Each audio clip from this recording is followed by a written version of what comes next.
Hi. Do we see and do we hear? Good morning, everybody. How are we doing? It's Friday.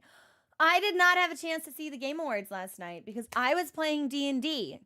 So, we see and we hear. How marvelous. Highlights. Does anybody have any highlights from the Game Awards? The only thing I heard was that Astrobot won Game of the Year. And this is a new, I bought this shirt from an artist who reimagined my favorite Heavensward boys as members of a boy band called the Heavensward. I am not immune to Amharic propaganda. Look, he's even got a little bit of his tummy on display. I can't help what I am.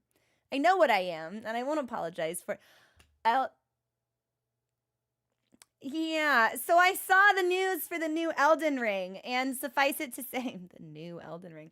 My first thought was just, oh, okay, so now I can fight Radon again. There's going to be a third one, a third Radon, only this time I can fight him with friends, even though there's a mod that's let me do that for like 2 years now. Not that I've got beef with, I can't pretend I don't. I've got beef with FromSoft. I got beef. Call me Arby's the way I have the meat. What a phrase. Sometimes even I am surprised by the direction that these thoughts go in. Yeah, so anyway, am I excited for it? No, I don't think I have any thoughts about it. Will I play it? Perhaps. Will I find myself enamored with it? I don't know. Musty, thank you so much for subscribing. Can we get some love in chat? Hey, Goosery, it's so good to see you. Can we get some love in chat for everyone who has subscribed? And Ilias is here. Goosery, we beefing with Elden Ring. I did not care for the DLC. I am the president of the DLC Haters Club.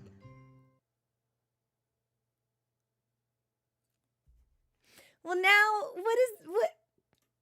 I'm going to send this kitty emote because I think it's really cute. Thank you. Did we just make it to a level 2 hype train? Oh my gosh. Yeah, we got beef, Goosery. We got beef.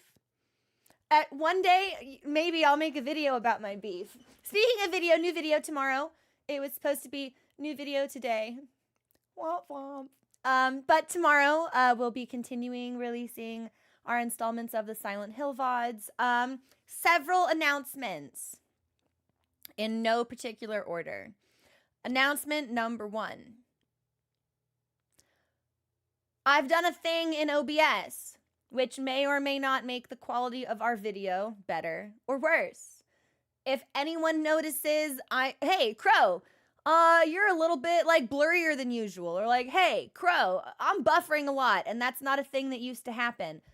Let me know, because I don't think the change that I've made will result in dropped frames so much as I think that it could result in actual visual quality changes or connectivity for viewers. So it's not a new plugin. I'll just tell you guys what I've done if you guys are interested in any of like the behind the scenes kind of function. Twitch released this feature about 6 months ago called enhanced broadcasting. And what Twitch Enhanced Broadcasting does is it puts the burden of transcoding multiple qualities on you, the streamer, instead of Twitch, the big business, small indie company, Twitch, you see. And my experience with it, we've been using it. Hi, Mustang. What's going on? Has been that I think it's potentially contributing to some of the GPU overload that we're getting, because obviously I'm encoding on my end like 4 or 5 different qualities. But as a partner, we get access, we have guaranteed transcoding, so I'm also not entirely sure like what it's doing for us.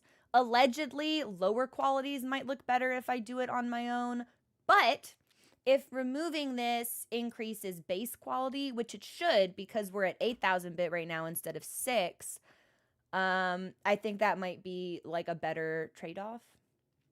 I don't know. So we're going to experiment with it. And, you know, like not to be overly suspicious or anything, right? But I do have a tendency to like raise my eyebrows and glance askance whenever Twitch is like, look at this thing that we've done for you. It's gonna make things better for you. I'm like, well, I'm using a lot more data and my GPU's working real hard. And I'm saving you money, I think, by doing it myself. So maybe you've packaged it like it's a good thing, but maybe it's not actually the most optimal thing I could do. Yeah, so let me actually check right now. It doesn't look like it's saving us that much GPU overhead, actually, maybe like 10%.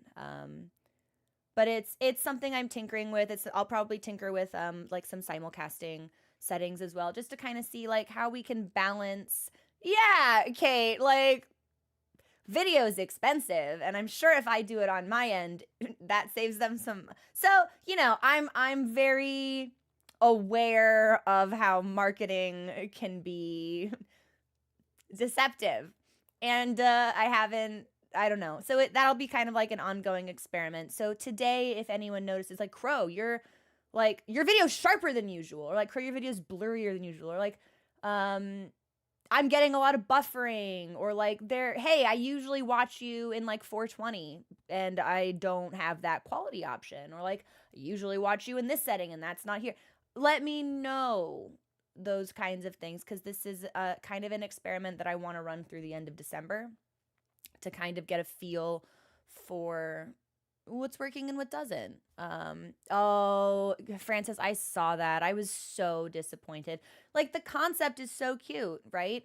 A holiday themed cat emote on a site where emote culture is real. Artists exist and use your platform, and the people who use your platform work with artists. Why did you not just hire? We frown and we thumbs down. I think that it's rather sad. I think so many people with cats.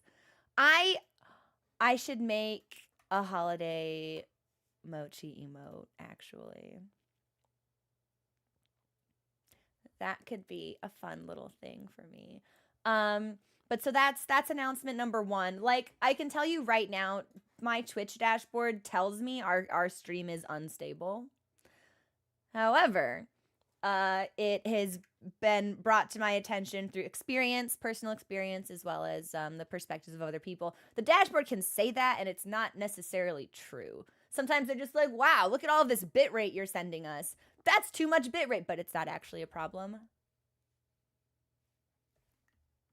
So we're going to tinker with that, which feeds into the question of what we're playing tomorrow. I wanted to wait for the Game Awards to see if there were like, I love your username. Any titles announced that might pique my interest? And the answer was yes. We're getting a sequel to Okami, and I've never played the original Okami. And I believe Witcher 4 was announced. And I've never played a Witcher game. So you can see where I'm going with this. I am hesitant to start a big game in December. There's a good chance I'll have to take a weekend off this month anyway. My holiday plans are impulsive and spontaneous and somewhat in flux. And this is kind of the month where if there's going to be stream disruptions, it's the most understandable, right?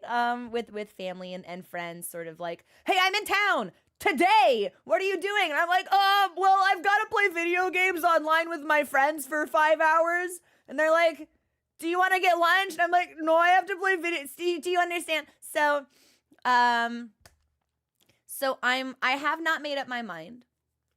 There is at least one medium length title akin to Silent Hill that I think we might be able to tackle this month. There's a part of me that says, you know what, there's a lot of smaller titles that I've been interested in playing that we might be able to get through in a stream or 2 per game that I've never played. Greece is one of them. Neva was released, and I played the demo for that at TwitchCon, and I thought that was a very, very cool looking game. But I don't know. I don't know. This is gonna be, and I still have some time to think about it. There's a part of me that wants to go straight into Resident Evil 4. I know that people are like, you should start with 2 if you want to play 4, but 4 seems like it might be slapping. So, the plans are somewhat in flux. And we're great. Well, so speaking of Final Fantasy, before we start into 5.3 proper, I did in fact replay the Crystal Tower raid sequence, and I have the final quest remaining, which I'm pretty sure is no raid, just like a cutscene and dialogue with Grahatia. I had totally forgotten he was a bard. Hilarious to me, or I guess maybe he's an archer when you meet him. I don't know. He is the class that is or will become bard, and I thought that was hilarious to rediscover. But so we will. I'd like to see that before we continue MSQ proper. If there's a lull in the MSQ at any point today, I might try to do one of the raid quests. But having replayed Crystal Tower off stream, there's a lot of dialogue in those quests, and I'm not sure if I'll have the stamina to read it all, which is like such a bummer, because straight up, if reading weren't a fucking factor, our next game would be Disco Elysium. Bar none. Like, it would not even be a fucking contest. We would be playing Disco Elysium on stream. But it's so much reading. I don't think I could do it. It's like I'm or at least what I remember hearing about it, that it's basically it's all text. So it's on the list. Alan Wake is on the list. You're fucking with me. You're fucking with me. No, hang on. No, wait. This might actually be life-changing. Disco Elysium is fully voice acted.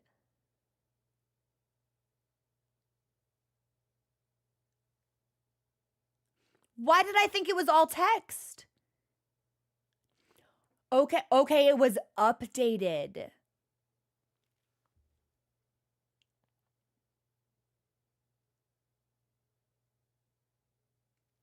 Well, how about that? That's very interesting. Okay, so I'm gonna have some research to do. Suffice it to say, we were talking about some of like the back end of streaming. Yeah, well. How about that?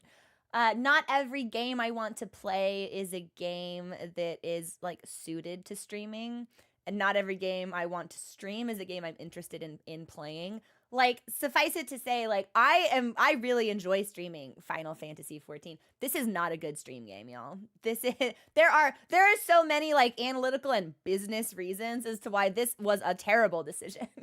Like, and with legitimate consequences, which I think is kind of hilarious. So I will need to consider my main game with a little bit more scrutiny and purpose, but I have wanted to play Disco Elysium for years. I had no idea they released it with voice acting.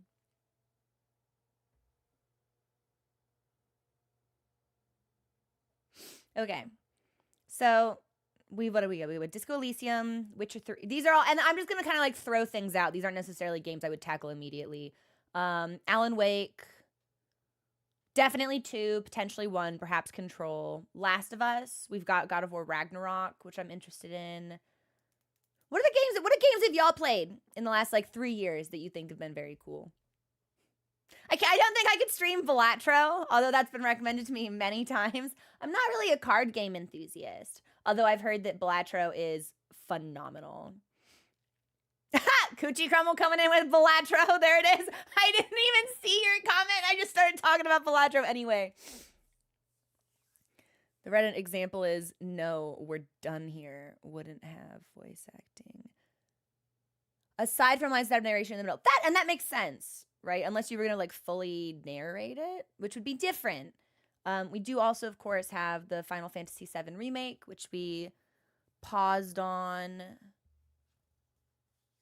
to hop straight into Elden Ring, I think, when the DLC was dropped. Frowning, scowling, hissing, making my muttering cat sounds. I think Astrobot won Game of the Year. I don't know if I'd be interested in Astrobot. I'd love to play Metaphor, but that's like a 200-hour game. Yeah, I say like thinking about The Witcher in the same breath. So I don't know what comes next. I'm at kind of a weird creative crossroads right now, where like kind of played most of the games I want to play. Actually, there are a lot of games on the list, sure, but there aren't any where it's like yes, yes, yes. Like most of the games that I'm like, yeah, okay, sure, like totally. You know, like there's not really any like definitive urge or passion here. So think about it. There is a title out there for us. So I don't know if Zomboid would be for me. I was interested in it more from like a cooperative gameplay experience, potentially with friends, but not necessarily as a stream game. Yakuza also not necessarily a stream game. That's come up a lot before, and I've researched some of the numbers on that. But I am tempted by Witcher, but I wouldn't start a game of that scope right before the holidays. It's gonna be, we got like Christmas in 10 days, y'all. So I'm gonna, and I should probably try to stream something for my birthday. Fuck. Maybe I could do like crowd control Hollow Knight. I've been missing Hollow Knight recently. Or something with crowd control could be cool. I'll look at that. Signalis. I've heard Signalis is fantastic. I have never really heard of Omori. Outer Wilds? Okay. I'm going to write this down, actually. Hang on. In my notebook that's running out of space.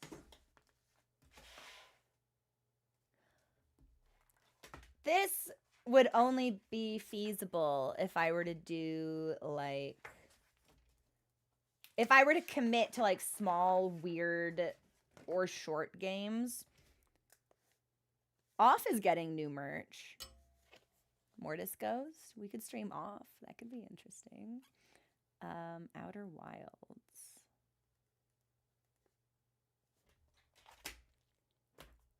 Weird Game Winter. Exactly. Weird Game Winter. Maybe. We'll see. I got some thoughts. I got some plans. I need to do some more research today. I got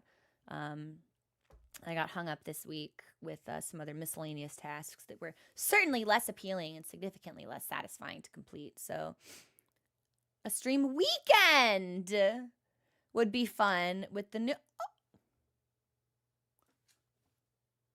I did not know that. We could. There are a lot of reasons not to stream Final Fantasy 14 3 days in a row. I'll be very honest with y'all. There are a lot of factors there where it's just like, that's not necessarily the best choice again, but I do really like Final Fantasy. Little a fantasy that's final as a treat. So we'll see. I have some ideas I want to bounce off of people. It could be. Yeah, and how many patches are there in post Shadowbringers? Is it always 5? I feel like 5 seems like an appropriate number of patches post-expansion. Okay. So I've got... If we finish 5.3 today, that means we have 4 and 5. And if each patch takes 2 streams, be a neat way to end the year. Heading into Endwalker. Could do it. We'll think about it. But yeah, so that's what I'm thinking game-wise.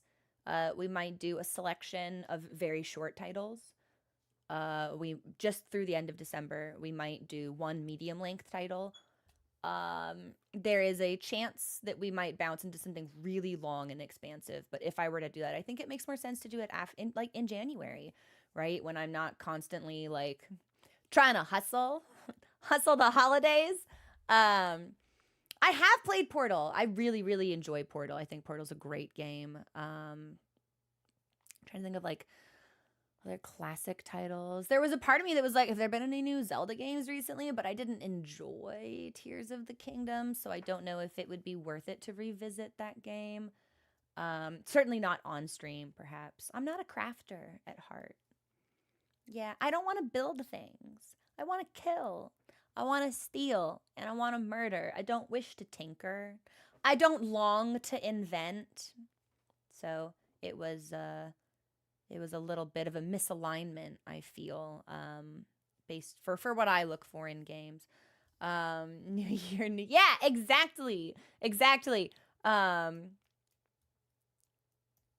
So we'll think about it, but those are kind of my thoughts on what comes next, which I know doesn't necessarily answer any questions, but hopefully it lays down like a roadmap. So yeah, that one came out recently, but I don't particularly care for the graphic style of it. That's the very like describe.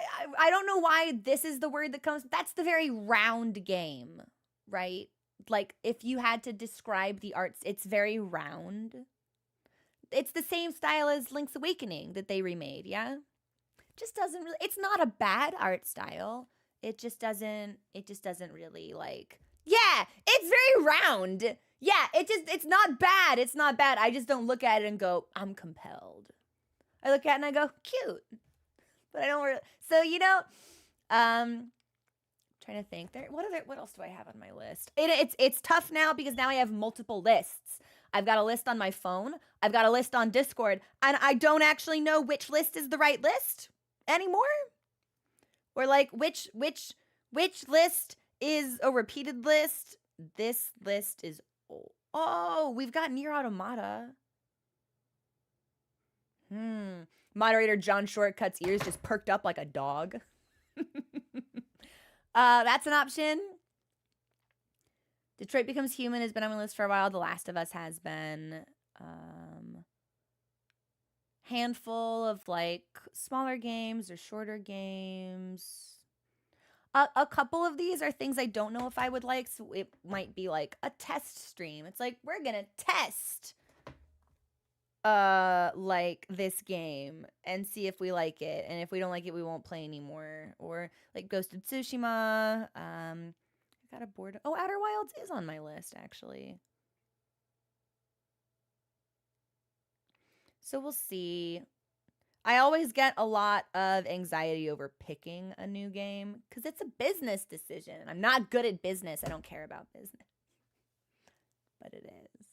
So we'll see. No, it felt like Tears of the Kingdom was extremely tinker based. Yeah. It did not feel like there was any way to lessen the crafting. It's the type. Here's what it's like. It's like if you want to eat cheese, right? If you want to eat cheese, you can walk into a pizza place and you can order a cheese pizza and you can scrape the cheese off and just eat the cheese. But you're not really getting the full experience. Like, that's not the way the pizza was meant to be eaten. You know, like you're supposed to pick up the slice, put it in your mouth. You're supposed to get the bread and the cheese and the sauce, like all in one go. Like you can just sit there like a fucking animal and grab the cheese and put it in your mouth, but you're not really supposed to. Like you can. But that was not the intended pizza consuming experience. And that was my relationship with Tears of the Kingdom. It's like I could play this game without crafting or crafting as little as possible. But that's me hunched in the corner of the pizzeria, like picking the cheese off. And it's like, you know, maybe I should have ordered a different food. Yeah. Well, it's like, it sounds more like I wanted charcuterie or like maybe a grilled cheese sandwich. It doesn't sound like I wanted pizza at that point. Inevitably, most of my game metaphors turn to food. I don't really know why, but they do. You know what, Rainey? I have not played Slay the Princess, but it has been recommended multiple times, and it is narrated by the same voice actor as Jonathan Sims of the Magnus Archives fame, which is a podcast that I did enjoy. which I believe has since started releasing a spin-off podcast, question mark, that I have not had a chance to experience. But we could. Yeah, we could. There was a part of me that was still feeling like that horror momentum, so I considered Slay the Princess. That's where my interest in Resident Evil came from. I looked at a couple other, like, rather well-received horror titles, but none of them really jumped out to me. Like, Amnesia is supposed to be very good, but I don't know. And I also have to balance with that the reality that, one, if I'm in a dark environment for too long, my eyes are gonna start to hurt, my head's gonna hurt, I'm gonna get grumpy. And two, I don't actually like to be afraid. Which might limit my horror options a little bit. But heard my name in bunny ears. I knew you would agree, John. Yeah, it was a Nier Automata mention. But yeah, Arya, that was also my experience with Tears of the Kingdom. I was like, oh, building. And then I built for like a couple of minutes and I was like, oh, cool. I hope I don't have to do that again.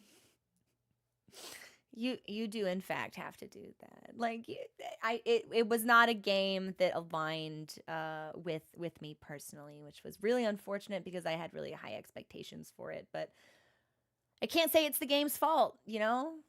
If I wanted cheese, I should have eaten a different meal. I don't know. It's tough. I like to enjoy things. I want to have fun with things. That's always that's always my number one goal. I want to experience something that I like. And I was, especially after having had such a positive experience with Breath of the Wild, I was really disappointed that I didn't engage with Tears of the Kingdom in the same way. At this point, I don't know if I'll ever revisit it. I should probably go like watch some cutscenes or like a let's play or a video or read the plot, because I would like to know what happens. There's a lot about that universe that I find really compelling, or certainly in Breath of the Wild specifically set up a lot of narrative beats that I found very compelling. I didn't get far enough into Tears of the Kingdom to say whether or not I would do the same thing, which again is a real shame, but hang on, it's tea time.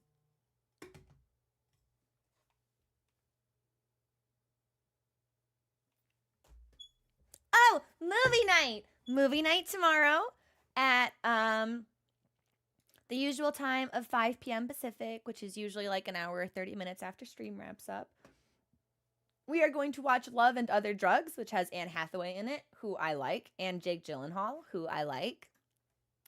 I don't know anything else about it beyond that, but like two good-looking leads. So, you know, we're already ticking like the on Maslow's foundational hierarchy of needs. It's like we are satisfying that very first step. So, seeing a rehydrated Ganon, Sidon, I miss him. Good. Now that I'm like more comfortable being perceived online, right? There was definitely like a year or so where I was a little bit meeker. I was a little more demure, a little softer, a little more reserved, a little, you know, a little more uncertain. Can you imagine the type of heinous shit that would come out of my mouth about Sidon if we were to play Breath of the Wild now? There was a time where I pretended to be sophisticated, and like very elegant and reserved. Like, that time has passed, which I'm very grateful for. It would be like a natural disaster. Yep, horny. It would be so awful. We gotta play it now. I don't know. And there was a part I was like, maybe there are other Zelda games, but I went through most of the franchise, so what I wanted to play, we did play. But I don't know. We got some options, so we'll think about it. But I would like to take us into Final Fantasy. I feel like there was another announcement I was going to make.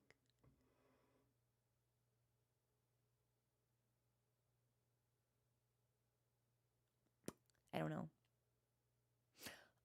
OBS updated something, And now there's a window that I can't manipulate. So if I am like, if I seem a little more lost and confused than usual, it's because my window dock at the bottom of OBS is not the same anymore.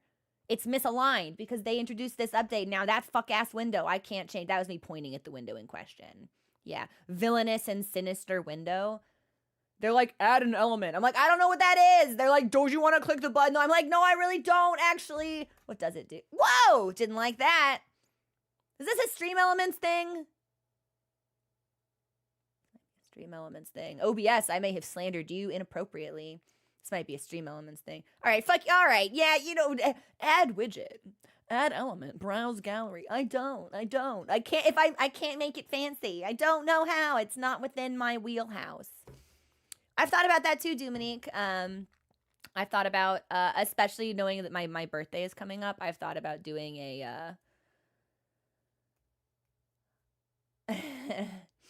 a no-level challenge for Bloodborne. But that's not the kind of thing you could do in a short amount of time. And it is also the kind of thing that you do actually kind of have to like prepare for, right? Like you need to know your pathing. You need to know bosses pretty well. I don't think I could just like put on my headphones and be like, I'm going to play no level Bloodborne today. It seems like a risky decision. So it seems like the type of thing that, what boss do we think would be the first wall for that? I don't even remember which bosses in Bloodborne are like entirely mandatory. There's only like 7. Gascoigne, Amelia, Mikolash, Murgo, Garamond. I'm missing 2. I did no-hit Gale, but no-hitting Gale took me about 9 hours. So, and I think no hit is probably easier than no level. ROM! It was ROM, I forgot. ROM would be a huge wall. ROM would be a huge wall. ROM was a huge wall for me with leveling. And obviously it's the kind of thing where it's like, you know, if you put on your speed run or your challenge run glasses, you're like, well, actually, if you take the Tonitrus into ROM and you buff it with the static paper and you hit her just before she teleports, you can in fact lock her and she will take damage. And it's like, yeah, like I'm aware of that, but I don't know how to do it. And I don't know if I would have the time or ability to learn on a short notice. My fear is that the reality of the situation would be I attempt a no-hit run and or a no level run rather, and 3 bosses in, I get grumpy. And we see a repeat of like my evil persona doppelganger emerge from the computer and like absorb into my body and possess me, and it becomes the Champion Gundyr event, which was just like unbridled, unmitigated, uncontrollable baby ass in diaper grump grouch frustration. Is so embarrassing, and I don't want to be embarrassed on stream anymore. I hated that man. I hated him like I have never hated any other video game boss. Champion Gundyr, I fucking like real legitimate homicidal intentions for Champion Gundyr. Like, I wasn't even a person that day. I was just a golem of rage. I was just like fury made manifest. It was sinister. Yeah. See, I feel bad for Rom. She's just chilling. She doesn't want to hurt me. I hit her in the face. Abriatos. I think Abriatos is also mandatory. So those were probably the 2 I was missing, Rom and Abriatos. I don't remember if the big celestial alien is mandatory. I wish Ghost were here. No way. A Bryatos isn't mandatory?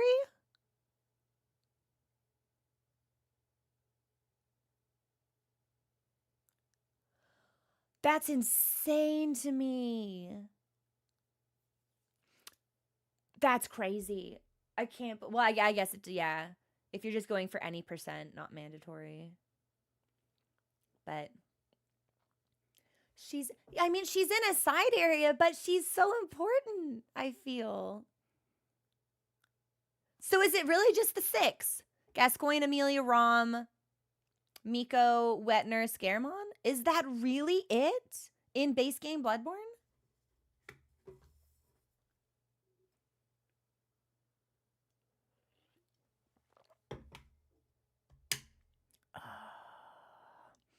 Rainy Ribbit, you right. Now we know. Now we know why I did not remember the existence of Shadows of Yharnam. This is funny. So my brain must have been rewired into amnesia by murderous thinking because I fucking hated Shadows. That's where the run would stop. The run would stop at Shadows. Fucking, I hate fighting multiple enemies at the same time. I hated Shadows. I hated Shadows so much. Shadow's rage might have been worse than Gundyr, which actually might have been why my brain is just like, you don't remember. Ooh, yeah, it was a trauma response. Made me forget. The run would stop at Shadows. Yeah, I would get really mad. I would get grumpy. And it's so fascinating because you can watch really skilled players tackle these bosses and they make it seem effortless. Effortless. And you think to yourself, that's easy. I could do. No, that's really hard. That takes a lot of practice. That takes a lot of knowledge. That takes a lot of dedication to execute that well. And it's a testament to their skill that they can make it seem like it requires no additional like thought or planning whatsoever. Like to watch a challenge runner like Gloom or Ghost play these games, it's incredible. And it's like, yeah, well, I could do. No, actually, I do believe anyone could just do it, but it is not the type of thing that I think you can approach casually. I don't know. Oh my gosh, Emily, thank you so much for the raid. I appreciate you so much bringing your community in. Welcome in. How was your stream? What were you playing? We were just talking about Bloodborne, warming up, getting ready to finish the second portion of patch 5.3, or what I imagine is the second portion. I've been doing roughly half a patch per stream. So if we did half a patch last stream, presumably it's half a patch this stream. I'm not actually sure. Oh my god, your emotes are so cute. Little Kirby with a star. Did you make them yourself? You were playing Heavensward? Oh my god, I have a Heavensward shirt on. Heavensward is my favorite expansion. I have a lot of strongly positive feelings about Heavensward. I will not give you any detail. Good. This is a spoiler-free zone for you. Thank you for the follow. Welcome to the community. Thank you, Lethal Yarn. I got this. I can link the artist in chat. Hang on. Good. If I can find it. Ooh, I might have to hunt for it. This might be it. Oh, thank you also for the follow, Emily. Yeah, give me a second. I have to comb through which Discord channel I put it in now. I have a special channel in a server where I just post things that I want. And it's like my shopping list, because then I don't have to have like 1,000 tabs open. I can just go, it was, I believe, this artist. Show me your shirt. Is it your shirt? I think this is your shirt. Yes! This is the artist. Bunk. It's really high quality, super cute design. I really enjoy this person's art. Their gallery may have Final Fantasy XIV story spoilers. If you are like pretty recent to the game, if you're in Heavensward, there might be some characters that if you go looking through their shop, you might not recognize. But you know, just like browse with caution. But it's It's great quality. I got like a little, I have a poster too that I get to put on the wall now. Sorry, I saw Mochi move out of the corner of my eye, and he moved in such a way. He was like, cats have that body language where you can tell they're kind of like thinking about doing some god-awful bullshit. Where they're just like, what am I? I'm not, oh my God, I'm not doing anything. Oh my God, stop looking at me. I'm not, what is that? What's that? I'm not, don't stop looking. I'm not doing, like, you know? And he just did that. And I was like, but I think he laid down, or maybe he's tricking me. It's hard to say. Yeah, but that's the artist behind the shirt. It just came in this week. I was like, this is the perfect time to wear it because it's Final Fantasy 14 Fridays. It's perfect. But with that, we should probably, we'll take our first break in about 15 minutes, which is good because I'm hungry suddenly. I won. Cammie, thank you so much for subscribing. Can we get some love in chat for Cammie, please? Hi, Cammie. Hello. How's your day been? Does anyone have fun plans for the weekend? My plans are going to be sleep. Sleep. Hang on. I'm doing some silly thing. There we go. Sleep a lot. I'm real tired. It's big sleepy hours. I'll be honest. Yep. Sleep. More sleep. Maybe drink some wine. Sleep some more. Maybe eat a marshmallow. Sleep some more. Maybe eat some eggs. I should get donuts. Hi, Phil. You're going to make pasta? What kind of pasta? Are you going to like make the noodles from scratch, or are you going to like assemble the pasta dish? No, they are being so truculent about it, Cammie. Literally every provider is just like, I don't know.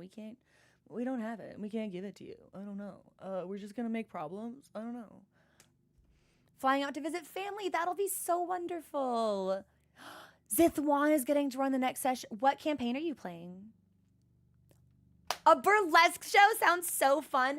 I saw my first drag show at TwitchCon, and it was so much fun. I kind of want to get involved in the local scene as a viewer, not as a participant. Can you imagine me dancing on a stage? Oh my God, I would die. I would die. Pappardelle, holy shit, Phil, that's amazing. How long do you think it's going to take you? I'm assuming you have like a recipe and everything all planned out. Are you going to stream this? Didn't you do a taco cooking stream a little bit ago? Is there going to be a pasta stream? Thank you, Emily. Yeah, and thank you so much for raiding. I really appreciate it. If you need to bounce, feel free to like to take off or get a drink or a snack or take a break or whatever. I'll check. I'm so pleased to hear you're in Heaven's Word. I have really, really strongly fond positive emotions about Heaven's Word, so I hope you enjoy it. No worries, get out of here. You can run. You're not. The stream is only a prisoner for me. Everyone else can come and go as they please. Not gonna stream the pasta. That's fair. I feel like pasta would be significantly more labor intensive. I've never made pasta by hand. But I know of friends who have, and my issue with cooking is I won. Son, oh my God, thank you so much for gifting that sub. Oh my gosh. It's a little bit of heresy. I use my stand mixer to make spaghetti. Listen, if it works, I don't know. Like, is it heretical? Or is it an improvement? Is it a productivity hack? Like, what purists are saying it's heresy? Look how they cling to their old ways. See the fools whose minds are clouded by tradition. The Italians! It's fair. It's not hard to do, I feel. Yeah. It's a homebrew fantasy post-apocalypse. That's kind of sick, Zithwan. My Pathfinder campaign has been on hiatus for a while, but I still think lovingly about my character, and I will be ready for a return to that world whenever the hiatus is over.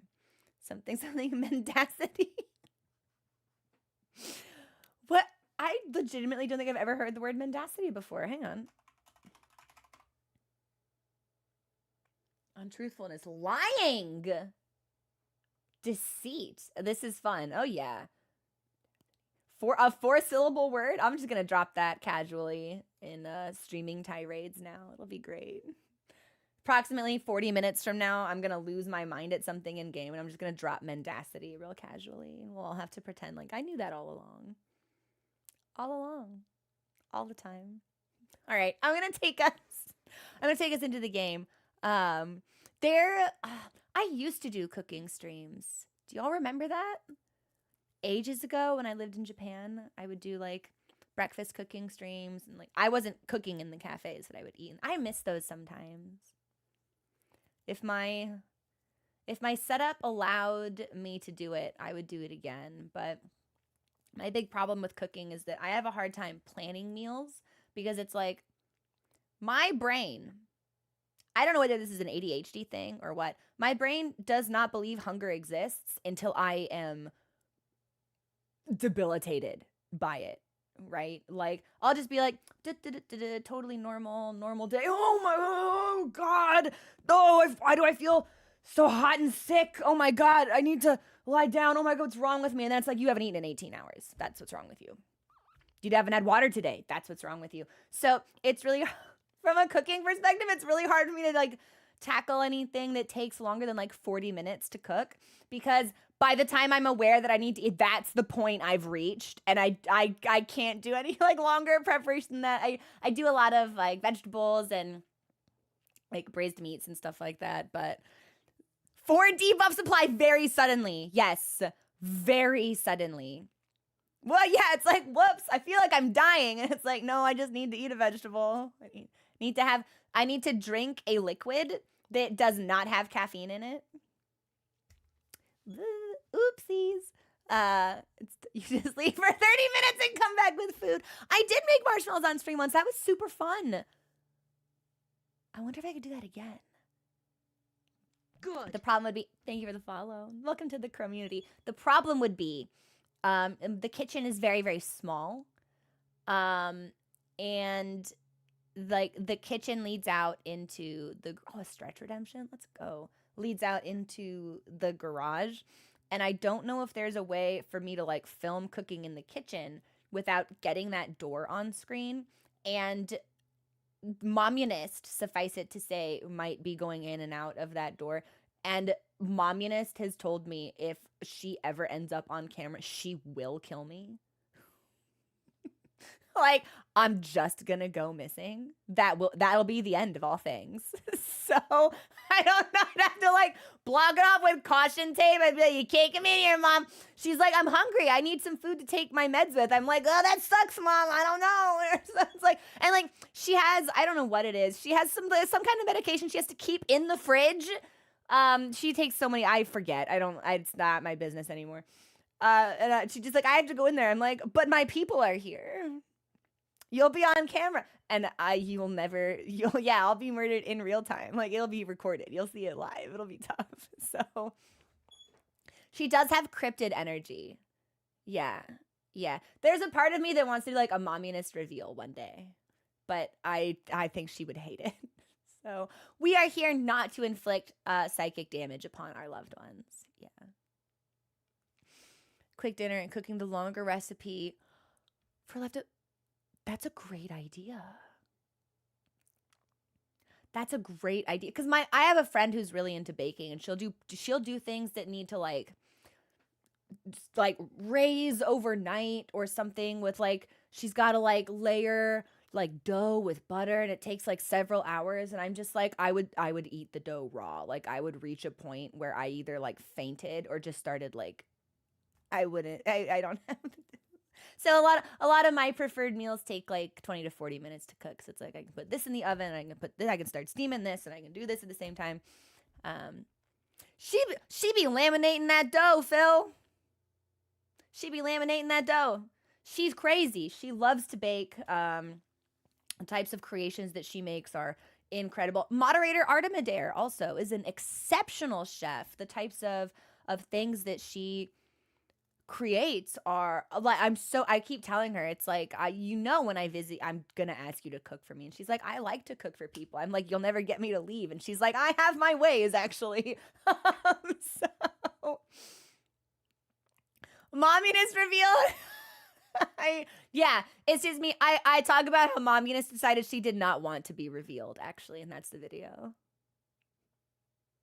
I can put like some trending sounds in it, or like they're like in the corner, there's like some vaguely transparent fucking like GTA gameplay or whatever, and every now and then there's just like a sound. Yeah, it's great. Even talking about, I can't stand it. I like got too deep into the joke and like the ick started to set in.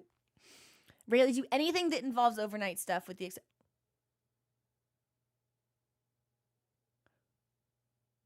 Phil, you're telling me you don't need to knead bread? You can get bread without kneading it? There's no need to knead. It's needless to knead.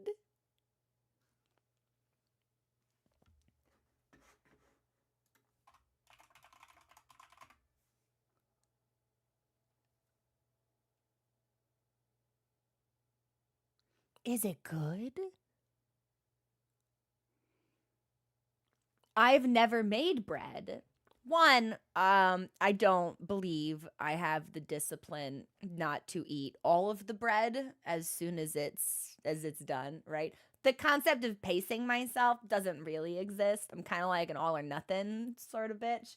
But I also like labored under potentially the misapprehension that bread was like relatively time consuming or complicated. I want bread so badly right now. When I was thinking I wanted to get into baking, I'll start with the no knead and then learn more advanced stuff, but it was so good. How long does it take?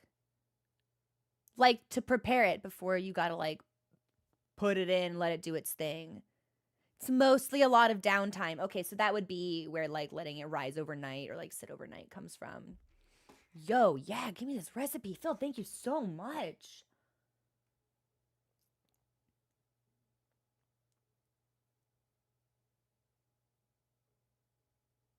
Scanning through this. Oh my God, this bread looks fantastic. Do I have a Dutch oven?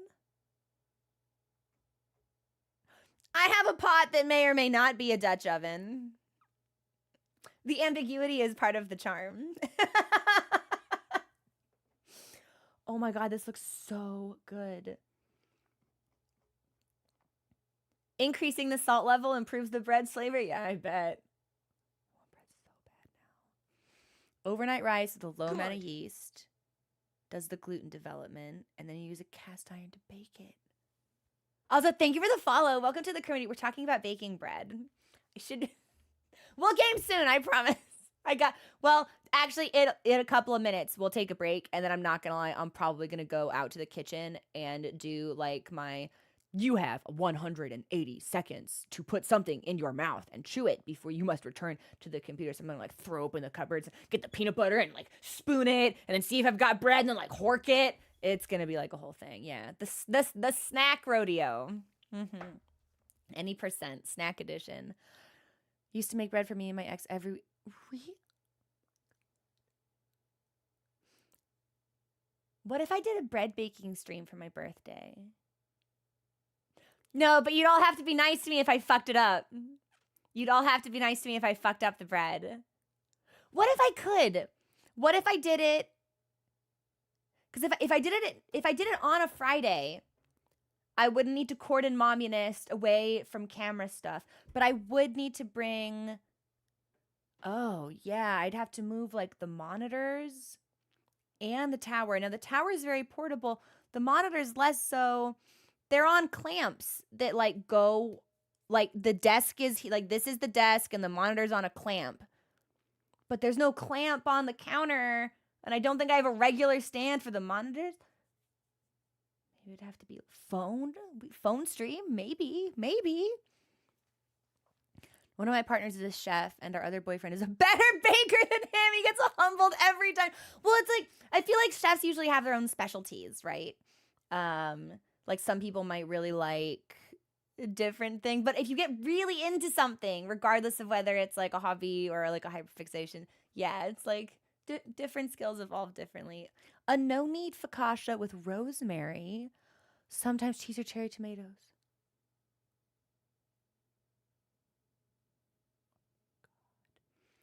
For yes, Tark, I can definitely see that. Like there's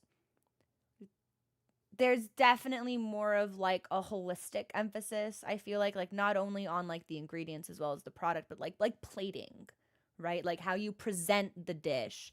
There's a lot more of like a structured formality, I think, that goes into like a chef's training or education. Welcome in. We're glad to have you. I'm Crow. We will be starting 5.3 probably when we come back from the break. We've been talking about bread for a while. I've never made bread. I always labored under the like impression that bread was just like hard. Maybe not. It could be fun if we did a baking stream.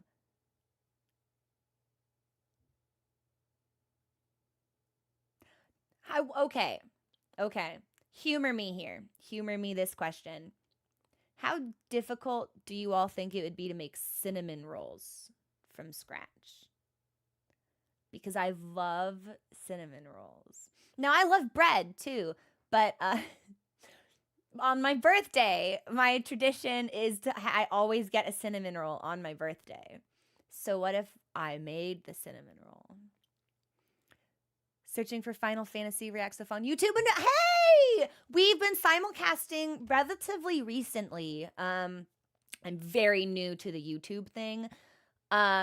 2 weeks ago, we published our first actual edited YouTube video for Silent Hill, which is a game that we've been streaming on the weekends. Fridays is for Final Fantasy 14. And then Saturday and Sunday, we usually do like a longer rotating game. But welcome in. I wished I had started streaming Final Fantasy with Heaven's Word. But did we start with Shadowbringers, or did I think I streamed the end of Stormblood and then we went into Shadowbringers. So yeah, Cammy, it's pretty good. I might have a link. You know what? I can link my own video. That's a thing I can do. Yeah, let me grab it for you, Cammy, if you want to see it. Moderator Al Austin was the video editor, and they did an incredible job. So we've got 2 more videos ready to push out. I just need to like do my little thing with them. One of them will probably go out today or tomorrow, which would be fun and exciting. So hang on. Is this it? This is it. I think this is it. Yeah. Bonk. That's it. That's the new video. I feel as this. Ooh, cinnamon rolls are beginner friendly. It's not hard at all. What makes a cinnamon roll different is the paste mix and icing. And Kate says it's been a while since she made them, but it also wasn't too bad. Some people will set up a stream elements. We should do that. I'm very new to the cross-platform thing. I've only started doing that like within the last like month. I don't know. It's a strange, interesting niche to occupy when it's like you do in fact need to diversify onto multiple platforms, but it's also like I'm very tired a lot, and that takes a lot of energy, and I'm not actually that thrilled about being perceived publicly. I won't lie. So it's like, what do you mean I have to be seen on TikTok and Twitch and YouTube and Instagram and Twitter and like 4 other sites that like want to be Twitter? I'm just like, I think about it all, and I just like crawl into bed and I grab my cat and I'm just like, this is way better than video editing. It's tough. Tark, I see you're a person of culture. This is, in fact, an Estinian body pillow. But my camera never wants to show his face. They always blur him out like he's suspected of a crime. Like, I don't know why my camera does. The camera's like, you can see Estinian's tits for free. But Estinian's face, they're like, no. The software will not show his face. It's so funny. Hang on, I might actually have to physically disable the blur. Hang on. There we go. Now I love Estinian. Estinian is my husband's boyfriend. My husband is Aymeric, but I couldn't find an Aymeric body pillow. So. Beyond mortal comprehension. Yeah, it's like... It's like the sun. You can't look directly at it unless you have special glasses. He's in witness protection. You know what? Legitimately, I would not be surprised. I don't know what he's been doing, cavorting off across the realm. But... But yes, this is my Estinian body pillow. This feels like a good place to pause. I need to get up to put this back, and I don't like standing up on camera. So I will put Estinian, and Mochi was laying next to him. If you see the gray lump, that's the cat. So I will resettle Mochi. I'm gonna get a piece of bread and maybe a spoonful of peanut butter, and then when we get back, we'll bounce into 5.3. We'll do the very last cutscene of the Crystal Tower sequence, which I replayed on recommendation, which I believe will be Graha saying his goodbyes, and then going into the tower, and then we'll pick up MSQ plot from there. Okay. Thanks for letting me chat today, everyone. I really liked it. I know it was a very extended chatting sequence, but I enjoyed it quite a lot. Yeah. Okay. We'll bounce into the game when I get back from my break. Enjoy the music, and we will return in a couple of minutes. We'll be back.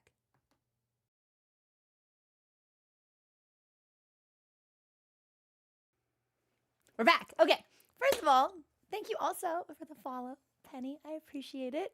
Lana, I was in your top. No way. Oh my gosh. I have been so excited seeing everyone's, like, it's Twitch Wraps. I think that's what it's called. No, that's Spotify. Recap.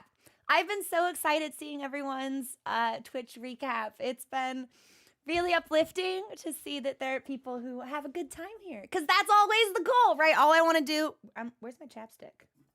Ha! Hidden behind my tea.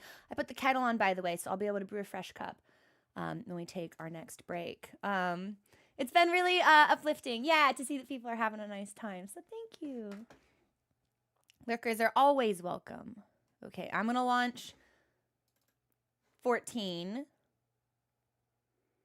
And then take a... I changed my hair again. And I might change it back. I don't know. I've got cutscene anxiety. I'm like, what if I'm in a really important cutscene and I hate the way I look? Oh my god, how am I ever going to handle that? I don't know what to do. So I'm starting the game. I'll get us in. And the game plan will be... Sorry, that was me seeing the Shadowbringers title screen in real time. Now that they have released an update that shows you the title screen for the expansion you're actually playing. Every time I see it, I get... The first time I saw it, I started to tear up. I got really emotional. I didn't know why. So, surely this... Yeah, there's not going to be anything that makes me emotional. Mochi, hello? What? We do not just sit in the hallway and cry. Behold this beast. Hang on. Come here. Come here. Mochi. So he sat in the hallway and screamed, and now he's sitting just out of reach. He says, I want something. And I say, what do you want? He's like, I don't know. I'm like, do you want touch? I don't know. Don't touch me. Ridiculous creature. Okay. I think everything should be working. We should be good to go in. Do we see and do we hear? We don't see. Ha! Yes! Such a oh my god, literally, he's so dramatic. So, Mochi went on a wet food strike. He has IBD. My cat has irritable bowel disease and is missing like so many teeth and also has pancreas issues. He has to have a special prescription food. It's very expensive. So about 4 months ago, 5 months ago maybe, Mochi decided that food wasn't good enough for him anymore. He didn't want to eat it actually. And so it has been a fight, tooth and nail, the last 5 months to get Mochi to eat his fucking food. And a little trick I discovered, maybe about 4 weeks ago, was that Mochi is now refusing to eat the wet food if it's served to him at room temperature. But if you put it in the microwave for 8 seconds, ooh, that's what he wants. That's what he craves. He wants food that is like 4 to 6 degrees above room temperature.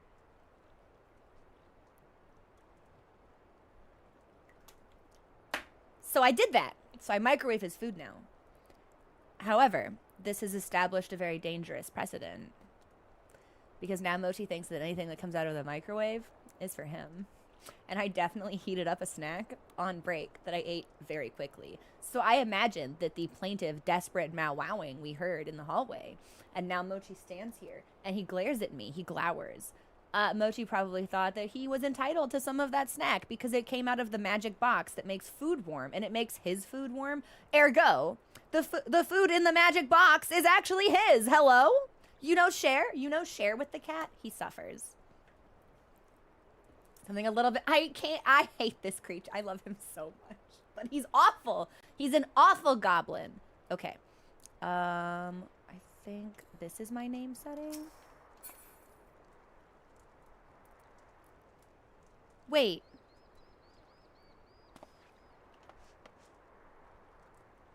Wait. I have a question. No, this is not my old Catboy haircut. That's different. I can show you that a different time, though. Okay, I'm gonna need some help, though, because when I shut the game down, I was in New Game Plus, and I only had one quest left, and it was to talk to Rambros and to see Grahatia go inside the tower. But I no longer have the ability to accept that anymore. Heaven's Door, what happened? Welcome back, Tark. I hope everything's okay with your partner. Thank you again for subbing. Check my quest list. It's gone! Are you not allowed to quit the game when you play New Game Plus?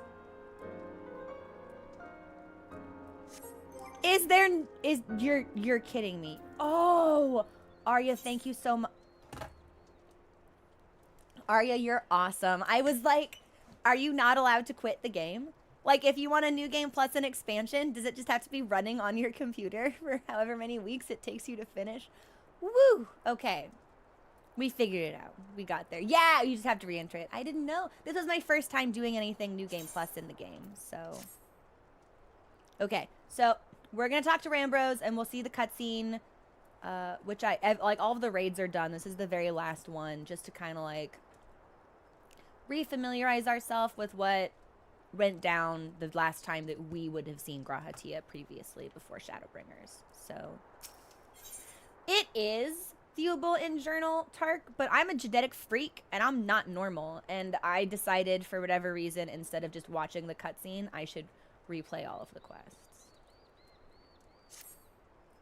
So, it shouldn't add too much time, because I don't think there's actually any, like, fetching to do. Oh, hang on, hang on. I have snatched a creature. Behold the face of the criminal, the foul beast which plagues mine life, who rules my heart and chews my shoes and barfs on my floors. Oh! Ah! A tiny little person just made an emote at me. I'm so sorry. I'm holding my cat. Tiny creature. He's a prisoner. He's a criminal. Oh my gosh, this adorable little Lalafell just doted on me? Oh my gosh. Goodbye, adorable Lalafell. May we meet again. That was so cute. Oh my gosh. All right. Cutscenes. Now I feel quite badly because if I'd tried to run after them, it wouldn't have worked because we would have been sucked right into the cutscene. This won't be voice acted, so I'll read it all, but hopefully, I don't think it will be too much. And also, it should be pretty relevant, so hopefully it won't be too terrible a time. So the Allegan eye that runs in Graha's line does mean that royal blood flows in his veins, which is why he had one red eye, and then after absorbing... Yes, sir, can I help you? I'm sorry, he's looking at the bookcase with the most mischievous intention. Okay, he's gonna sit down and lick his feet. That's perfect. And now both of his eyes are red because he absorbed that gift from the clones of Doga and Une. See, this is why we replay things. I suppose it is not so odd to think his forebears gained it via ancient technology, but who imbued his family with the blood and for what purpose? Mayhap all this was fate, from discovering the tower to Graha gaining Une and Doga's blood. It was also really amusing to rediscover that Nero appeared in this raid sequence, because I totally forgot that he exists, actually. I think my last interaction with Nero was the Omega raid, where we were talking about Kefka, and Nero's like, oh, I don't know, maybe Kefka wasn't actually all that bad, and me and all of the people on voice call doing that raid just went like, collectively, like, what do you mean the most nefarious villain in all of Final Fantasy is not that bad? Nero, please, men will say anything before going to therapy. Has Graha said anything for that matter? Where is Graha? And what of Nero? I'm not sure about our resident historian, but Nero left the tower with me. Where he's vanished to since, I cannot say. The divorce era Nero and Cid has gone on for way too long. Knowing him as I do, I don't believe he'll scheme against us for the time being, though he is still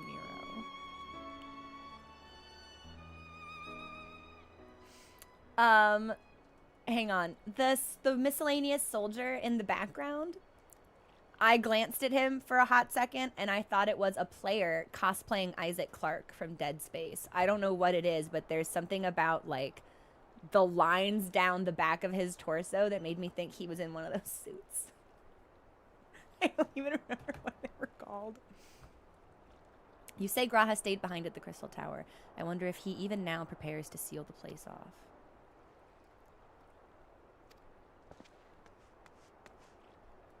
Grahatia, he came into the tower and began ordering researchers out.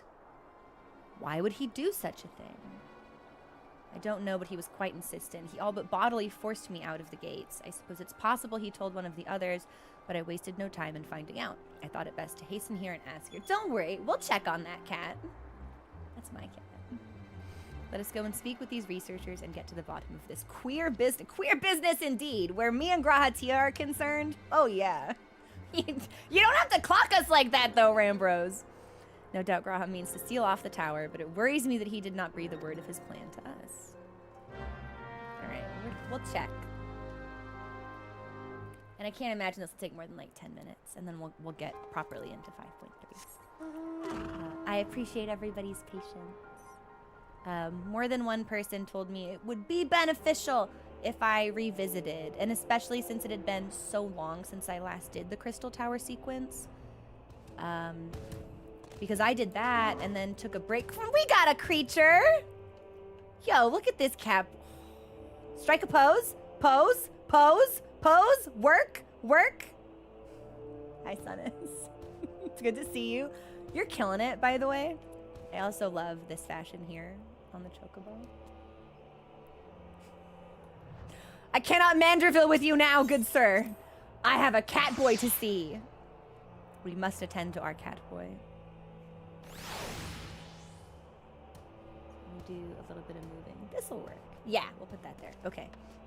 Sorry, like I said, my window boxes are all screwed up because of a strange Stream Elements update. That means I can't resize one of my docks now.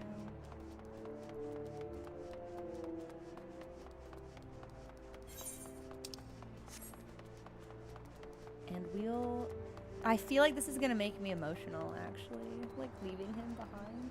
Because the first time we did this, it would have been like 4 or 5 years ago. And then I stopped playing and I didn't pick it back up until this year. So everyone who had played recently that I'd introduced the game to, like, they were all like, oh yeah, like we knew immediately that the Exarch was Grahatia, like we pieced that together, but they had done the raid sequence within the last like 5 months and I'd totally forgotten about him. What in the world is he thinking, demanding we leave the tower? No doubt you want to know why. I wish I knew myself. It did make the reveal even better.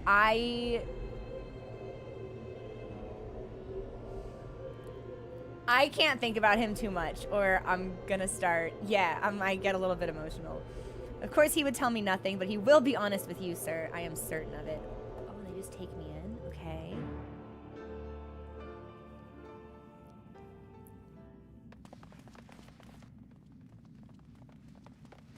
Go no further, my friends. The doors will close ere long.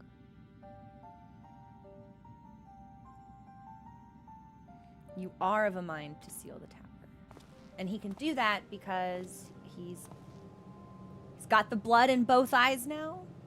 Or like a stronger version of it, perhaps. I know time is of the essence, but all I ask is a hint of your plan. Come here so we can discuss this. No. My apologies, but I cannot. What is this nonsense? If aught is amiss, surely we can... And he's so smug about the whole thing. He's so committed. He's so committed. Not this time. Just as Une and Doga fulfilled their destiny, so too must I fulfill mine. My blood has awakened me to this fact. As my father told me, the truth has always lain with Alag. Or rather, 'twas there the wish I must grant was born.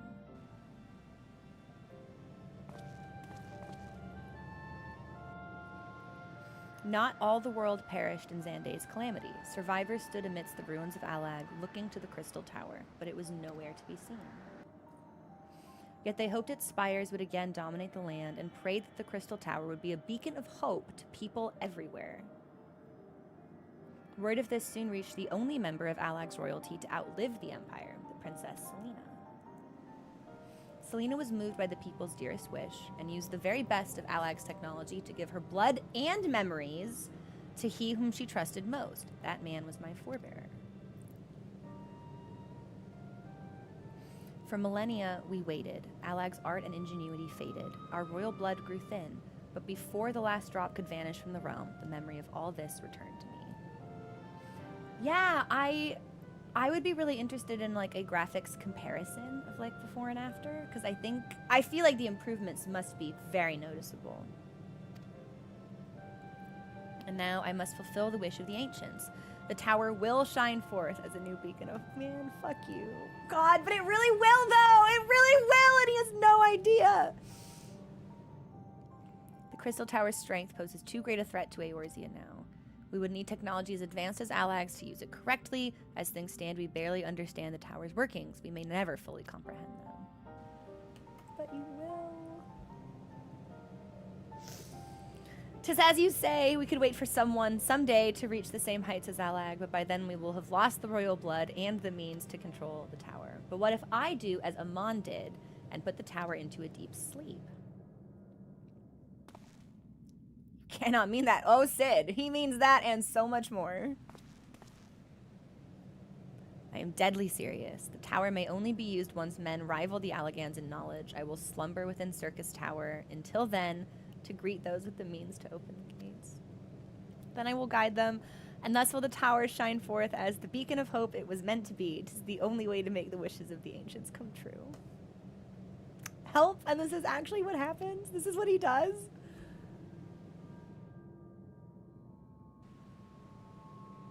The future is where my destiny awaits.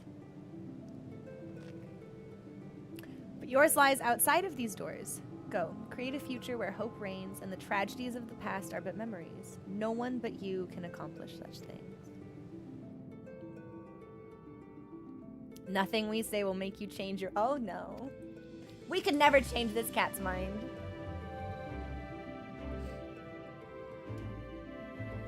I'm only a little emotional. Onwards to a brighter future. It won't be easy, of course, but that's exactly why we'll do it. We'll catch up with Alag, just you wait. We'll cover all that lost ground before you even know. It'll only take you a couple of centuries. It'll only be a few years before we come knocking, Graha, then you're in for a rude awakening. Playing this after, the twinning hurts so bad, actually. So bad. You shall be witness to Noah's accomplishments. Keep alive our successes and forgive us our failures. And may we meet again, my friend. The 12 keep you till then, Rambros. I look forward to learning of your exploits, and you. I know history will remember you. No doubt your heroism will be the star by which I chart my course when I awake! Wait, he was always like this? He was always spitting this kind of gay nonsense at us?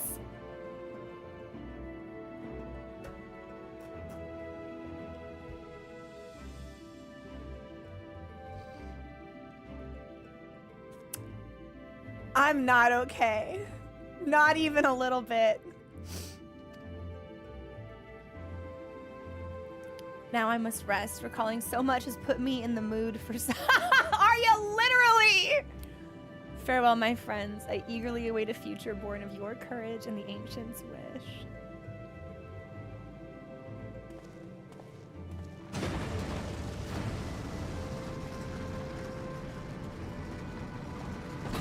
Did it look like he said something?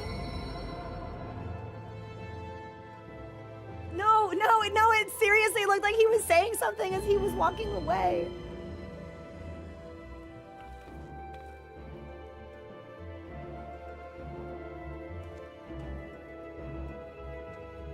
So, if this came out in 2013, when was Shadowbringers released? Because I'm not super familiar with any of the launch dates because I've been playing them all in rather rapid succession so long after they originally came out. This was 2015. Wait, Shadowbringers came out almost a decade ago? What the fuck? No way. Shadowbringers was 2019. Okay, I was about to have a conniption, Zitwan. So this patch was 2015. Shadowbringers was 2019. Oh my god.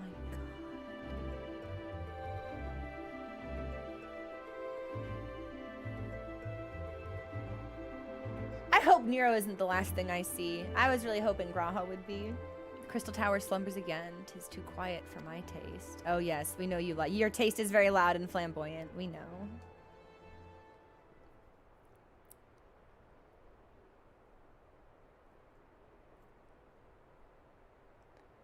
Goodbye, Sid. I must put all this at my back. Possibility beckons, and I am bound to follow. This is like their 8th breakup.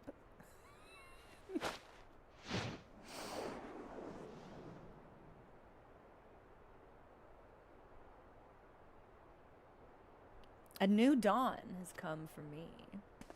That's nice. Can you show me the Catboy again? Can I see the Catboy, please?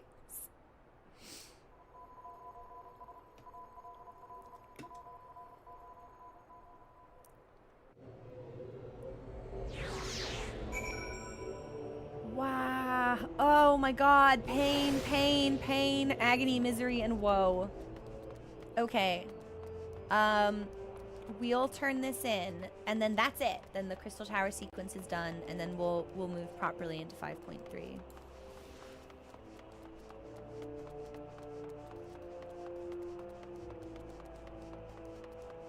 I think that used to allude to Eureka, since in Final Fantasy III, Eureka was under the... Really? Zithwan, is that Morse code? I had to ask. I don't actually know. I've never communicated in Morse code before.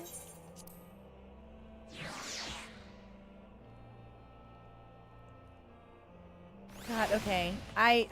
Yeah. My intention was for me to do all of that off stream, and then I ran out of time. I'm actually really glad we streamed that last cutscene together. Yeah. That was very serendipitous. I couldn't have asked for it to... Wait, that's the charming small Lalafell! You've just missed Sid. There is much that needs his attention if he is to fulfill Graha's wishes. This is not the end of Noah, no matter how lonely St. Koinak's find has become for our friend's departure. We must all walk in different directions now. Remember that we labor for a brighter future, lit by Graha's beacon. Sealing the Crystal Tower was but the first step. Farewell, my friend. May our paths cross again. And then they do! So many years later. I'm sick. I'm gonna be sick.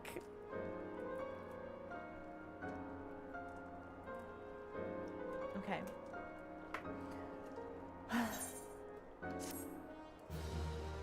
So that's everything. Rest well, champion, for the main scenario and many other adventures await you. Okay, and then they just put me back into... so... Yeah, hi! Lair Bear. I'll give you a lollyho before I have to go. I love meeting people in the game. It's very happy for me. I really like Lalafell. I think sometimes they get a bad rap, but I think the Lalafell are really adorable. So this is gonna take us to the Crystarium. Okay. Bye, Lalafell! May we meet again! You're very cute! Okay. And we also have a quest that we picked up from Minphilia's mom. I swear to God, I almost called her Milfphilia. Philamine, that's her name. For one final journey. But I'm feeling some MSQ, so let's get some MSQ in first. I mean, I know I'm not wrong. So, from far away, I didn't realize these were my people, and I thought there was just like a group of players gathered here, and I was like, maybe I should go around. It feels like they're doing something. I don't think I should run straight at them, but they're NPCs. These are my people. When our grandfather first decided to journey to Eorzea, Alize did not take kindly to my silence on the subject. Don't pretend to understand things you don't, she said, or rather shouted. Having oft been the object of her scorn, I am predisposed to sympathize with the Exarch, but I do understand how she feels, better now than I ever did. I'm sorry, I know it was childish to storm off like that, and probably to feel the way I do. But I love her. You are my little sister. The Exarch hath long been aware of the possibilities he but recently unfolded to us. Wherefore he did refrain from sharing them until now, I cannot say. Who understands the inscrutable nature of catboys? I've never stopped to think about what would happen once the vessels were complete. Well, they're not done yet, but we'll need to finish them soon because I think you're all in a little bit of danger. I hope the test is a success. Me too. Faded memories. Is that Ardbert?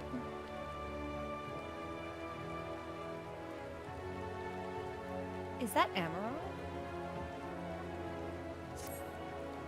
Don't answer those questions. I won! Paladin, thank you so much for subscribing! Oh my god, it's too many months! It's so many months! It's too many months. How are you? We are about halfway through 5.3. We just finished replaying the Crystal Tower sequence. We just saw Graha leave. He said something to us. I swear that Catboy declared his love for us before he put himself behind that door. How are you, Paladin? Also, hang on, let me check something real quickly. Can I, like, make this a little bit smaller? No! Come on! No! No! Why does this always happen to me? Why is this... Why? Oh, how do I fix it? How do I fix it? Does anybody remember how I fixed it the last time this happened? I don't know.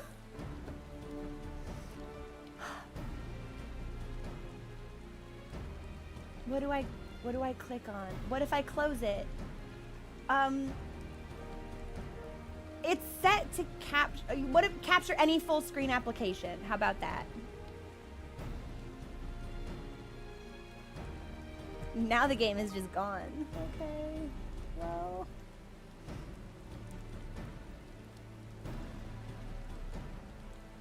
It thinks this is Final Fantasy now.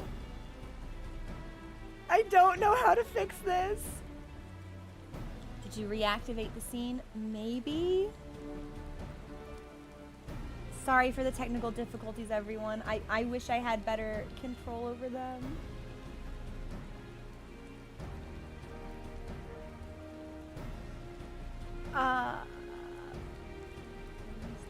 I have no idea. OBS thinks the chat box is in fact Final Fantasy now, so. What are you PFing? Are you doing the new Ultimate? God, did I put in mod chat how I fixed it?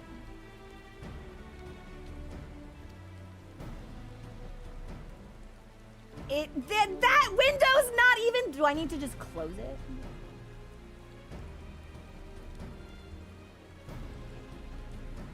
Okay, apparently I have to close it. That's the only way to fix it. But that doesn't actually close it. That just, whatever. It's fine. I'm not mad. Today's static day. Good luck.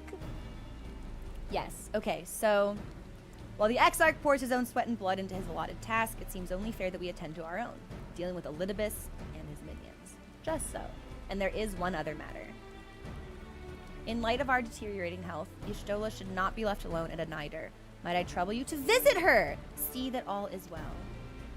Go make breakfast, Paladin. It was good to see you. I would go myself, but I think she might be safer in the hands of one less prone to collapsing. You do have a worrisome history of that, Thangred. My thanks. You may leave the Asians to us. Once they are out of the way, we will retire to Woolmore, and when Y'shtola has finished plumbing the depths, I'd like to plumb her depths, if you know what I mean. I'd like the two of you to join us there. If you are bound for a Nider, I suggest you go via Venmont Yards. Our friends there will be glad to write a book for you. Well, can I not just teleport?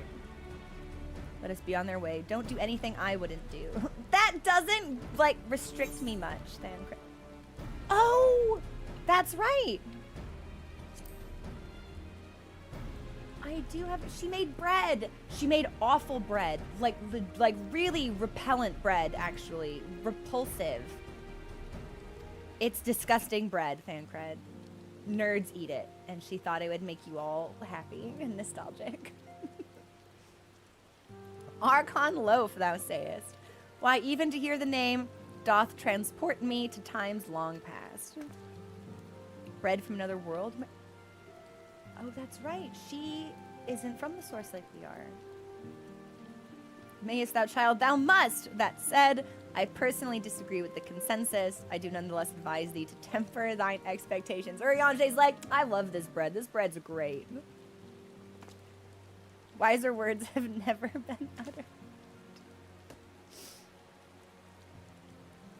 Though it rarely darkened our dining table at home, I can attest that it was standard fare at the studium.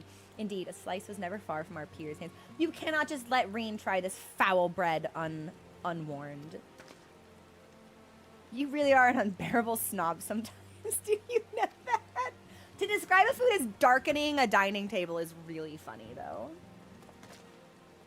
What I believe my colleagues are trying to say is that we appreciate the gesture. Tal Tatar will do our best to return before she's forced to seek further supplementary employment. Let's really be off now. We can find a drink to wash down the bread on the way. Okay.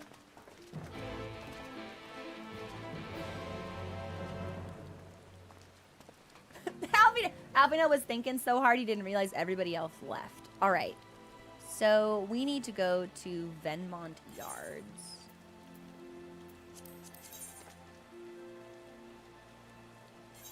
By right. That's exactly how we got to Amarant the first time. Okay. Mochi meeped in his sleep.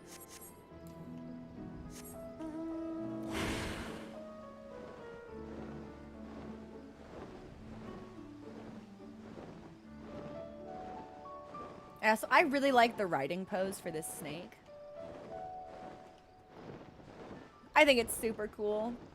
He's a sleeping meeper.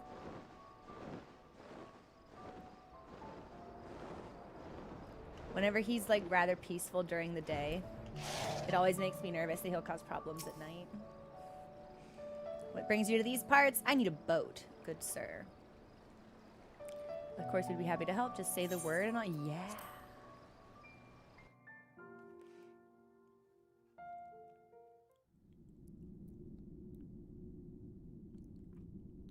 And I think this was where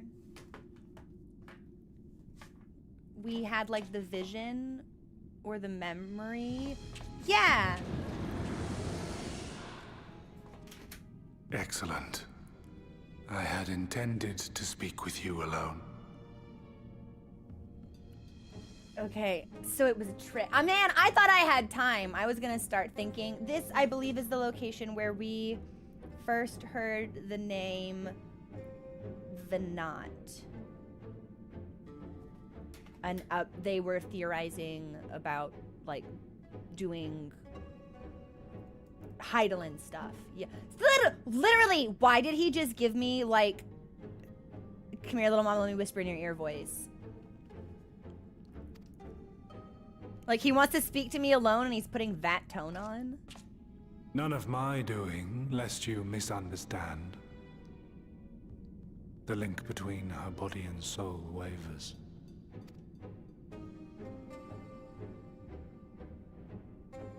I know not what you hoped to find here, but it will avail you naught to learn of our past. I don't think so.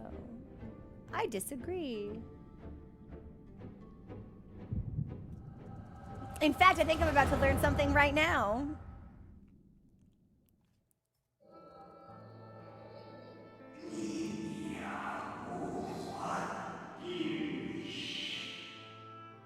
Reviewing the records yet again. Really? You worry too much, Elidibus.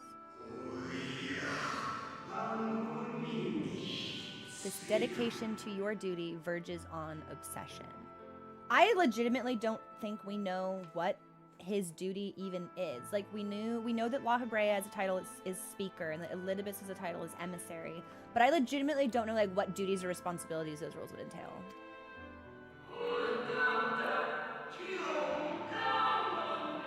To think some thought you ill-suited for the role. How wrong they were.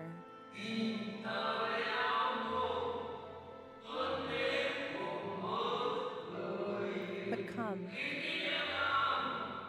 Turn your... Every time I think they're done talking, there's more beeping to be had.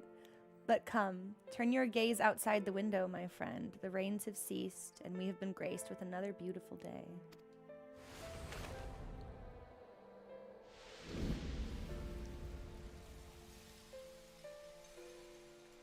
It fades. Fades away into oblivion. Does the world no longer have need of me? No, I am Elidibus, and I will fulfill my duty.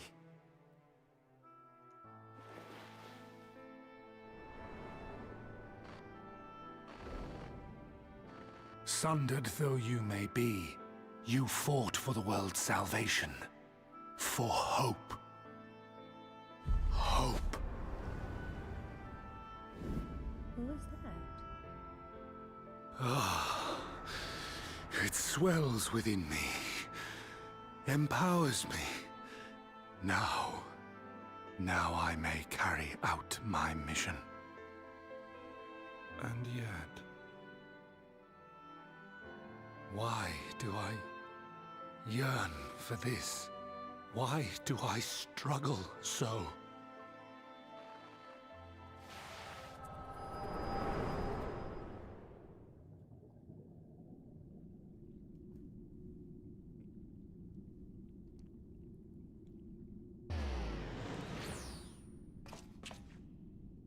That better not have been anything bad. I shall take her into my safekeeping. If you want her back, you will do as I ask. Why do the Asians keep kidnapping my cats? Leave them alone!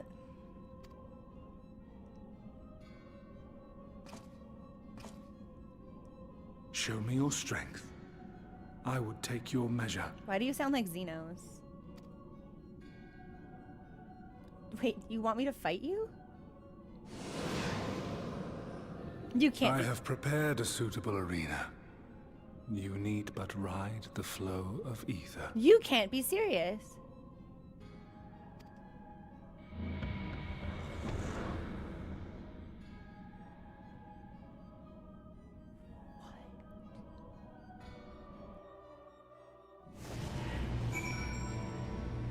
Enter the ethereal stream?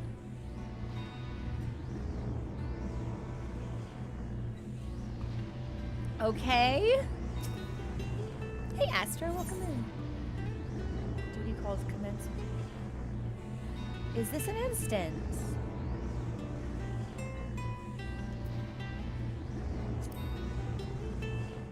It must be an instance?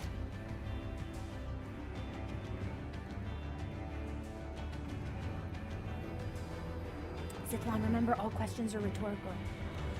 Unless I use the phrase heaven's door. Just in case I ask something that seems improbable but is actually true, I don't want that to be confirmed at some point. You are familiar with this place, I believe. This remembered Amarat. Proceed to the capital. I shall return your comrade to you there.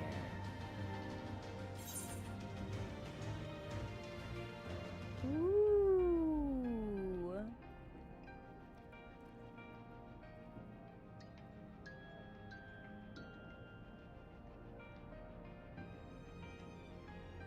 I kind of think we should do the second one. Yeah. Yeah. I tire of your games. I watched your Silent Hill 2 playthrough on YouTube. Had to come over here and watch the rest. I think you had, oh my gosh, thank you, Astro. I will be publishing the second half of our Silent Hill VOD installment on YouTube this afternoon or tomorrow morning. So if you're looking for edited video, there will be more of that also. Welcome in. Also, yeah, Zithwan, no, it's just like a cautionary thing, just in case I'm ever in a position where I'm like, oh, is that guy the grandfather of the NPC that we met like 2 expansions ago, and they're gonna do something really important? It's just a caution thing. You're good though. You're good. I think Bunny is tired of games.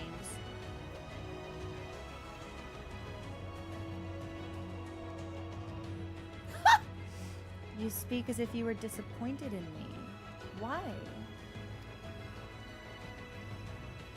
I am your enemy, and you mine. Our goals are in conflict, and we are fated to clash.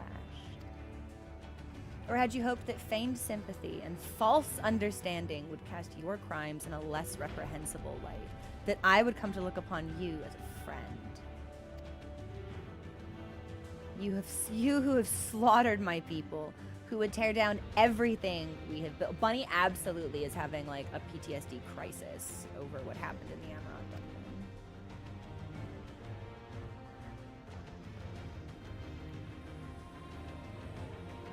You do not deny it then. Very well. Let us change the cast of this trial. You will know what you have stolen from us.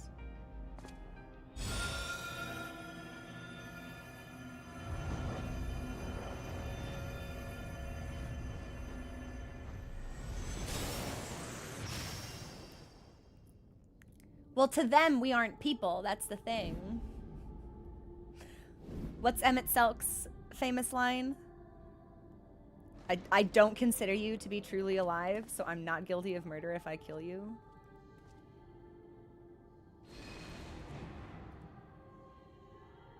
But do not imagine I crave remorse, only justice. I love when their like masks show up like that. I think it's so cool. Wait, this song?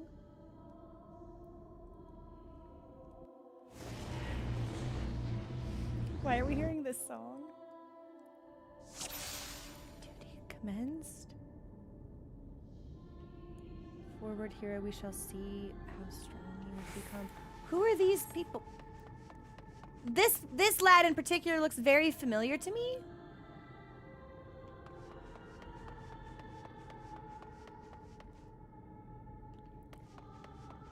But I don't know why.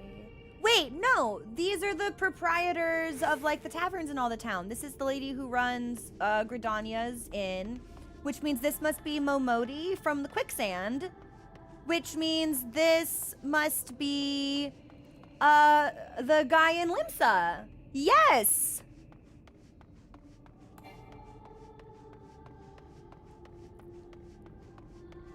The only reason I got there is because I was in Gridania for a dancer quest, and I had to talk to her. Bateron, that was his name. Let us begin. Rest assured there are no tricks. You need but defeat the enemies before you. First, something easy, those whom a budding hero might encounter at the beginning of his tale. And I believe I have the perfect subjects. Is he gonna make me fight? I was just about to say, is he gonna make me fight people I know? Let not their appearance stay your hand. Oh, I hate this.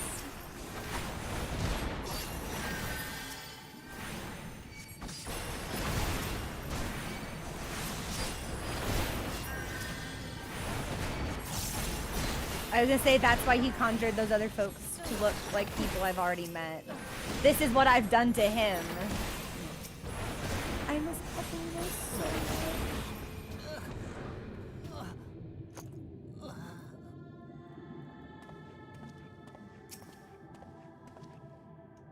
All too easy, I see, but at least you now understand the rules. Thus will we make our way to the capital. It was in poor taste, but it is quite literally a dose of our own medicine, so...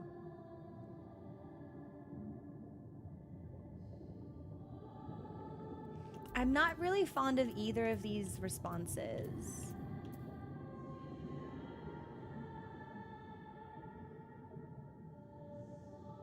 But maybe we'll go with this one. I imagine this will provoke a more emotional response in him, so... That appearances should unsettle you so. I was under the impression you simply destroyed all who barred your way, sparing nary a thought to the possibility that your foe could be someone's beloved. But come, we shouldn't dwell on the beginning when so much of your story awaits.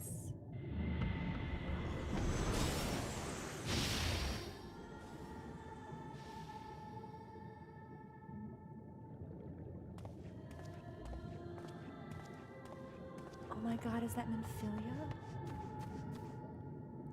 Oh my god, that's Urianger and Moonbrita! Why does he look so hassled by her? Like, this doesn't even look like a thinking posture. This looks like a, oh man. Like, she like, get his ass, Moonbrita! Get him!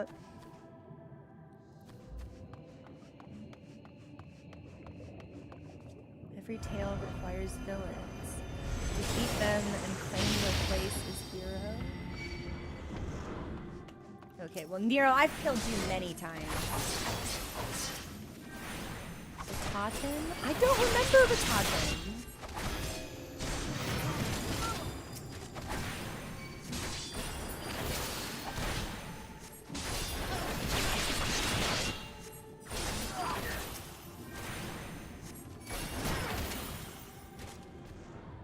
Well done, champion of Eorzea. Onward then, over the bloodied bodies of the fallen. Oh my god, and this is Sid and Biggs and Wedge.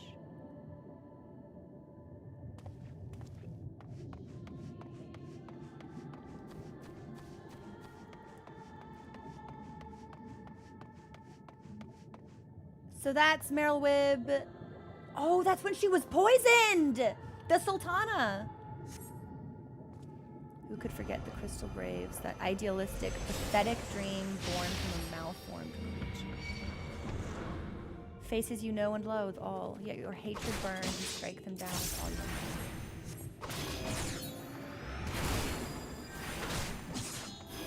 Until they remade the fight, Vataten was very forgettable because he'd get clapped before he could use no way! I don't even remember what his Westwind would have been associated with. Stormblood? Sloppy. He said the thing! Bart, say the line! You always did grow stronger with every battle.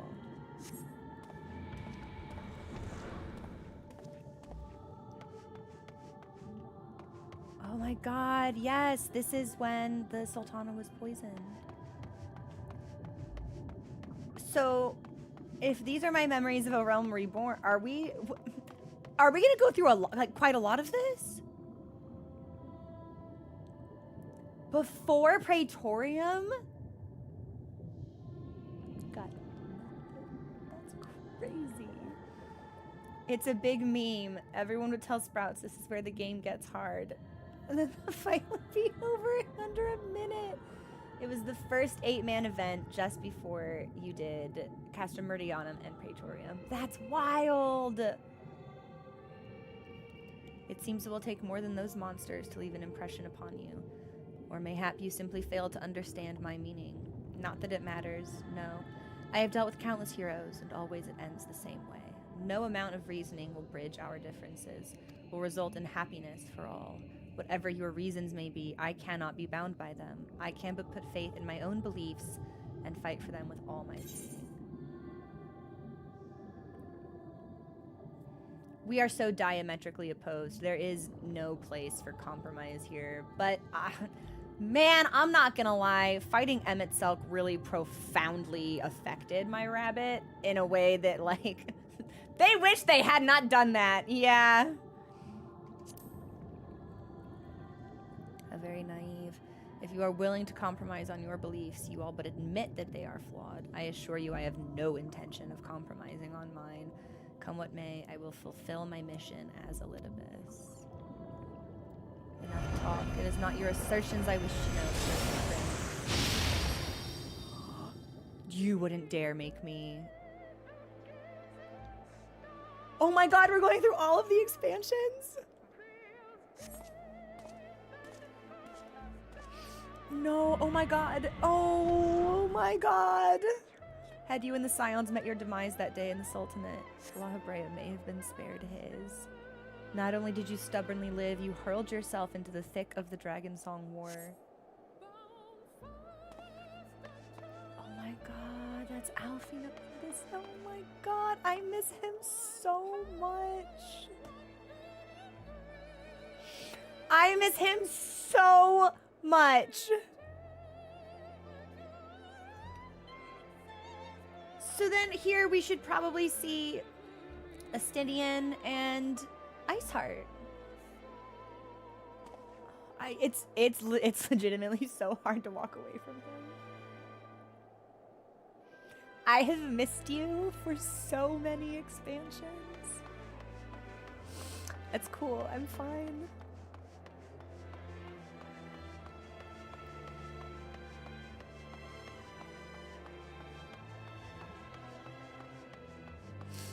It's cool. I'm fine.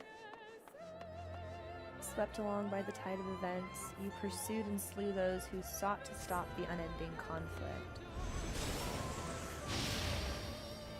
Or was it a thirst for vengeance that drove you? This was my favorite fight until Emmett Selk. This might still be my favorite fight. But I haven't done Hades Extreme yet, so I guess I can't say.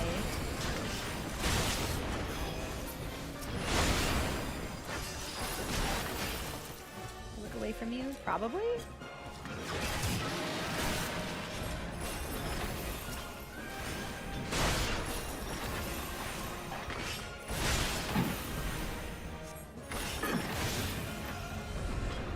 Trust you're beginning to limber up. Do keep up the flying form. I was hoping he was gonna say, "What are you?" I was hoping we were gonna get that again.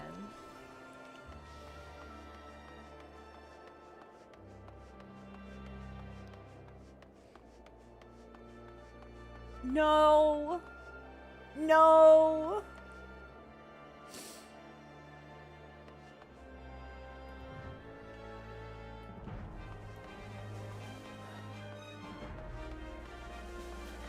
I wish that she'd made it out.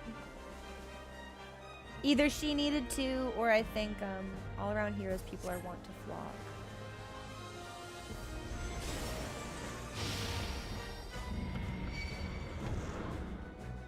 Oh, it's the Grand Nail. I was like, why do I have to fight Aymeric? We were on his side, of course, at the Grand Nail.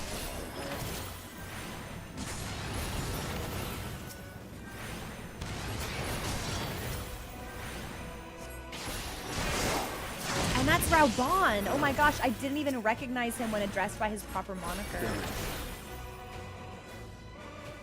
No more than they deserve. In the end, their hand of friendship was tainted with personal desire.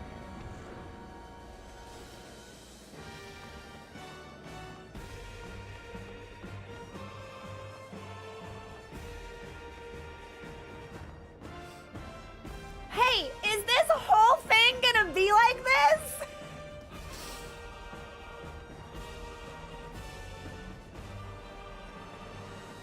Oh my god. Between the music and the characters, this is causing me so much pain. It's fine. It's okay. You know what comes next? You put an end to the Dragon Song War.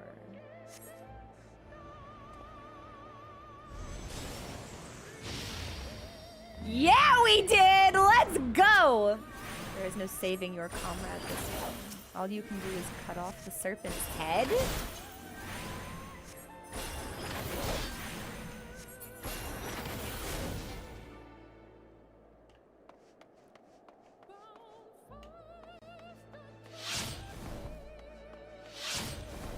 That's sick. Is he gear squiggling us? This is just like a really mini condensed version of the fight.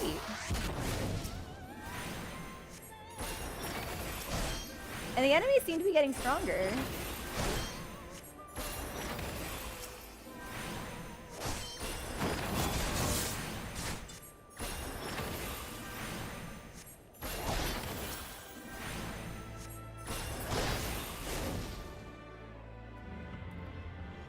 Simple as that, a 1,000-year war is brought to its conclusion.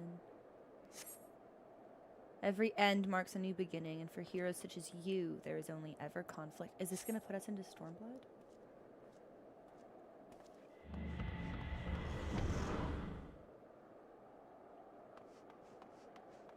Yeah, Zithwan, suffice it to say. Oh, I have to go up this way. I figured we would get a fight.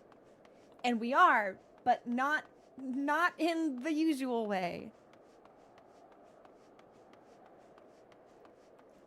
But I do think, for Yuzael, it's unfortunate that her fate ended up mirroring, like, Tsukuyomi's so strongly. Just like, here are some ladies that become primals, and then they gotta go.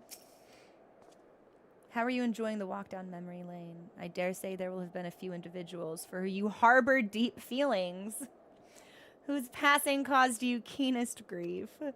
That is what our people are to us, an irreplaceable existence that can ill be lost. I will save them, for they are my...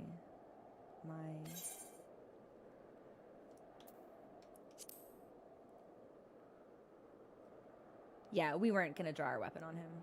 Never mind. We are not here to talk. Let us return to the task at hand. Does he even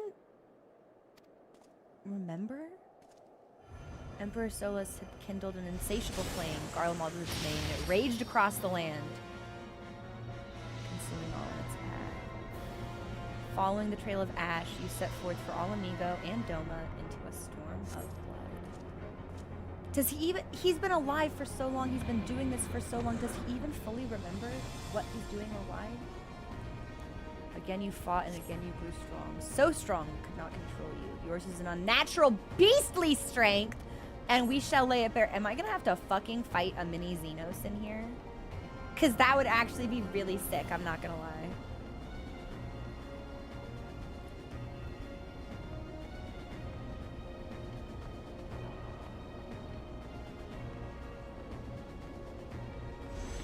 In order to gain a foothold in the liberation effort, you journeyed to far eastern places. Oh, I loved these guys! You encountered the land's greatest warriors and sought to win them over to your cause. I miss Magnai. I think he's such a neat character.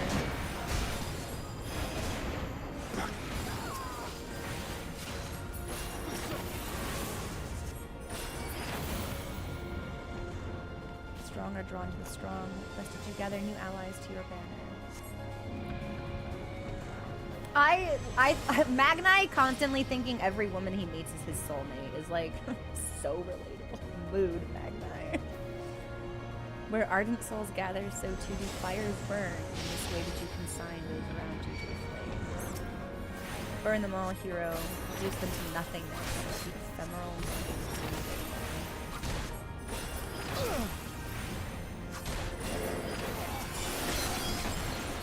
Wait, is that a ninja thing? Can ninjas actually do that? That was sick as hell!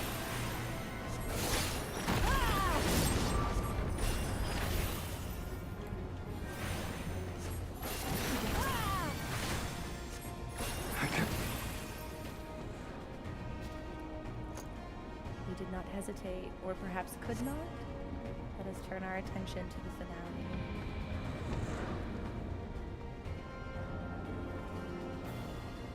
Here we shall have a test between fellow beasts. It is only fitting, would you not agree? Sure enough, here he is. When I fought you in this flesh, it was I who triumphed. Will you turn the tables this time? I think I might.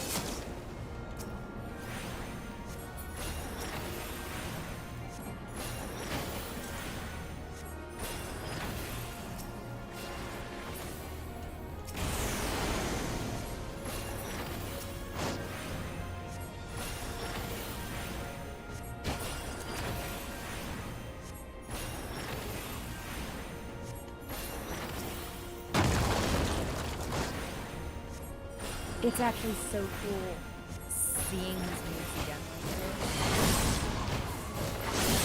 What?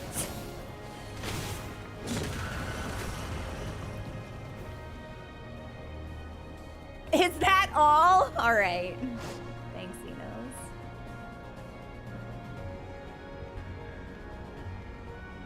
You can teleport and summon lightning. That's so neat, actually. The only thing I know about ninja is that when they fuck up, they get a bunny on their head. And every now and then, when I had a friend who'd played ninja, I would ask for it. I'm like, can you show me the bunny? And they'd be like, and they'd fuck up their mudras. I could see the bunny. My creation appears to have lost its form. It is no easy thing to see through the eyes of such a beast as him. In any event, there is only so much to be learned by taking your measure this way. Let us try something different. Come, we continue this within. And I just got an in-event buff? Participating in an in-game event?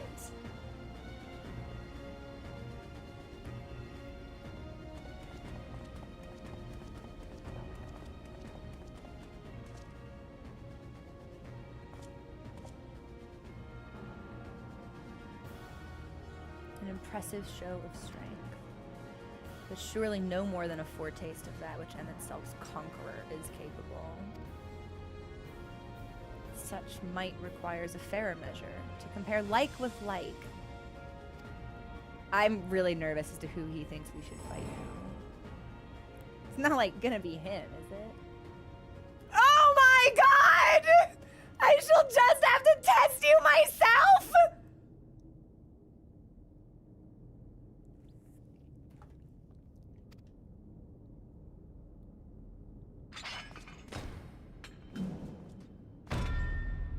Show me what you can do.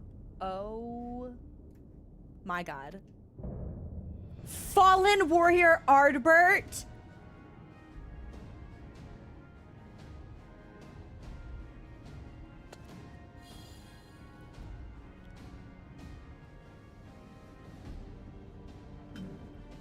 $10 minutes for me. Oh, I didn't realize I was in a time crunch. Hopefully that won't matter. I was enjoying the experience.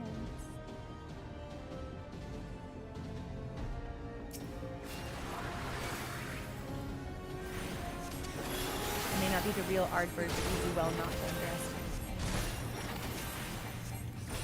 All that made him the warrior he was, every battle waged, every blow swung, is part of my very being. Fight me like you mean to take my head.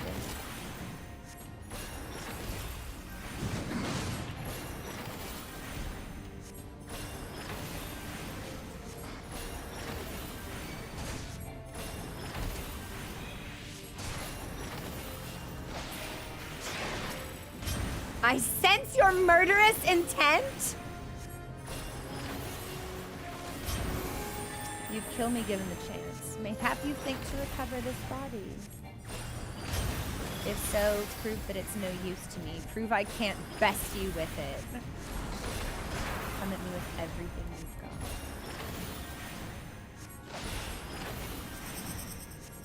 got. Oh, we're gonna have to move? Okay.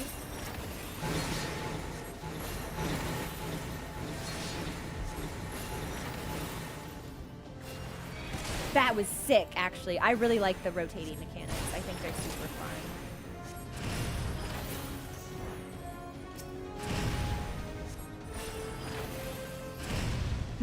I'm just gonna hang out over here. If I had known they wouldn't explode immediately, I probably could have greeted some slide casts, but it's fine.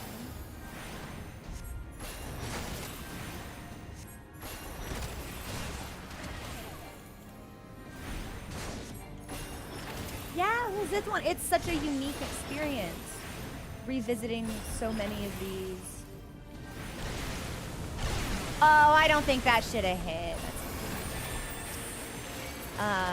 I can't believe I cried saying Marshall. I should have known. Right? You're a different beast from when you faced my. You're panting? I will transcend my very limits, and we'll see what you're truly capable of.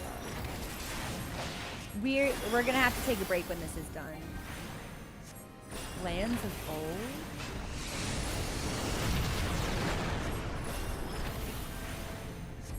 Hold nothing back for neither will I.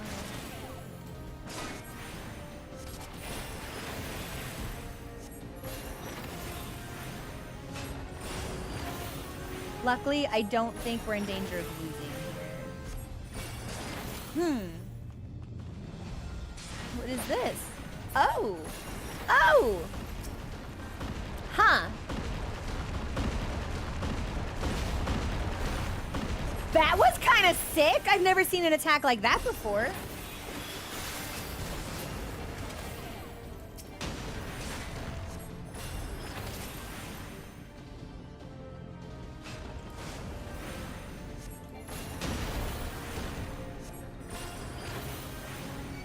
This might be... I don't know. I can't call it a... I can't call it a dungeon because it is just an instance, but this might be one of the best dungeons instances in like that whole category we've ever done.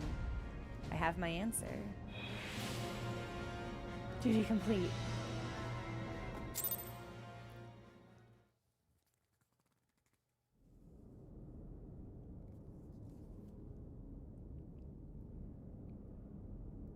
You have grown stronger since last we fought. I have. It's been an entire expansion.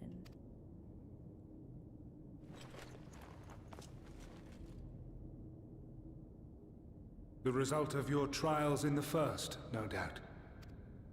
Have you finished? Stola? Is it her?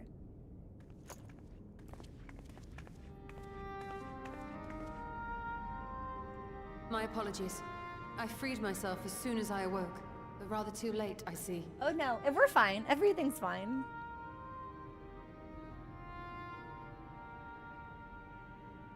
Now, Elidibus, if you have ceased trading blows, I would trade words with you. I have a theory, you see. One concerning that which you seek to accomplish.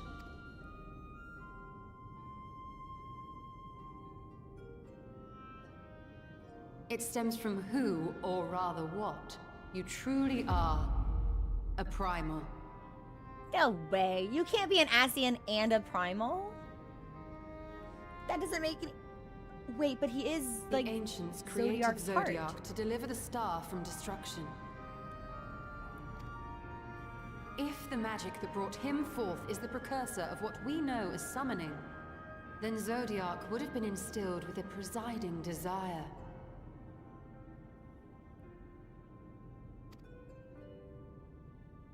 I found it among the records at Anida, and it came as no surprise.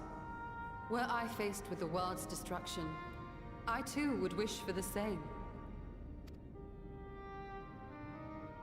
Salvation. Did she have to say it so softly?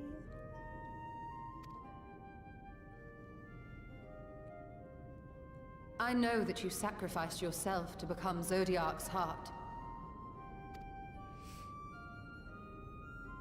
How you came to be separated from him is less clear. But if you are a fragment of his being, it stands to reason a desire for the world's salvation would drive you. And thus did you seek to inspire the masses to rise up as warriors of light, going so far as to use Ardbert as a symbol of hope.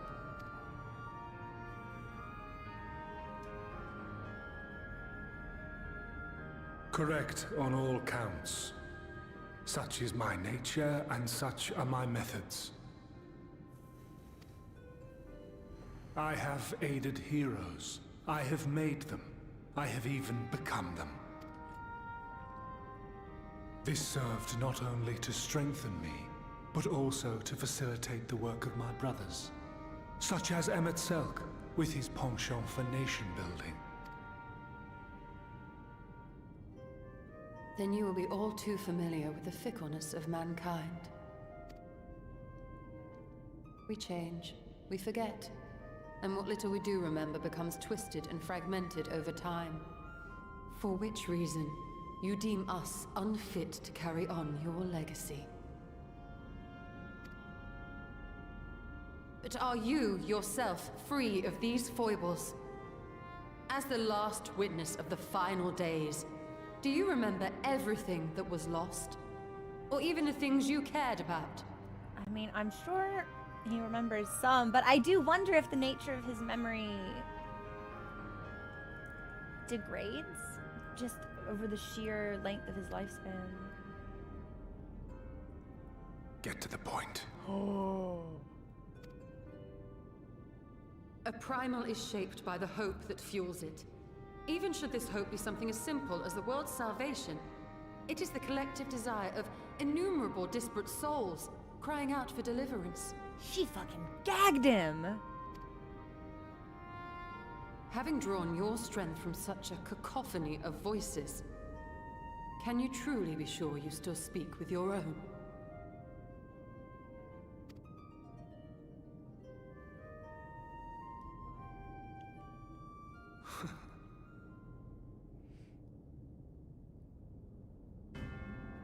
Your question is irrelevant. I guess for him it doesn't matter. No matter how much I should change, no matter how much I should forget, I shall ever remember my duty. At times I stand with my brethren. At times I stand against them. All that I might steer mankind and the very star upon their true course. For Elidibus is my name and my mission, guiding my every deed.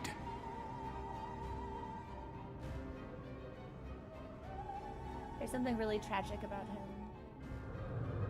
Maybe even more so than But enough himself. talk. You have shown me sufficient proof of your might. As I am now, I would struggle to defeat you. Yet I have still to play all of my cards.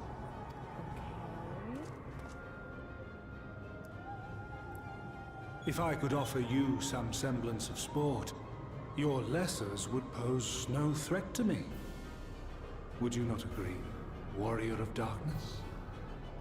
What does that mean? Why does that sound like a threat?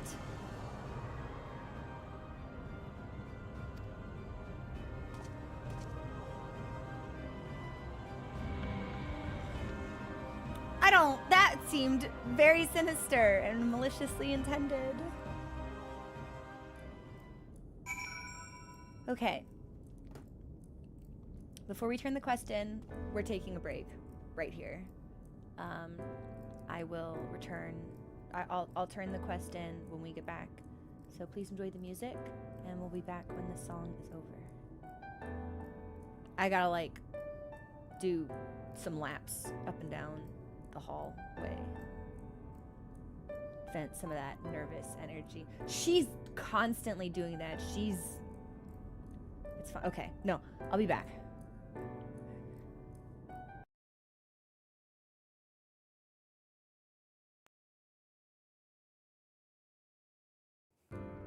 Hi everybody, we're back. Where's the game?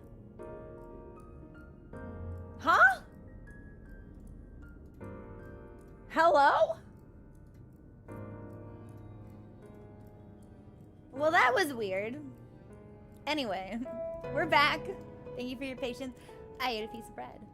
It's like my third piece of bread today. Can't help that bread's so good. That felt like the sort of thing that would end a patch or come right before the patch's conclusion. I'm shocked that we're encountering this like halfway through.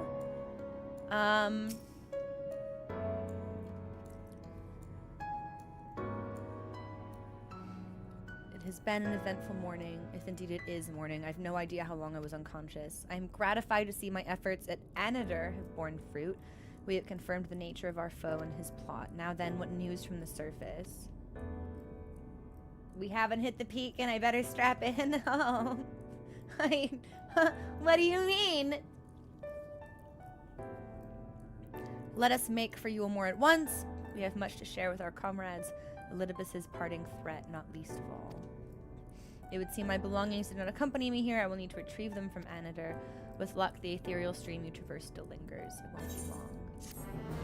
I don't really know if I should let you walk around unsupervised.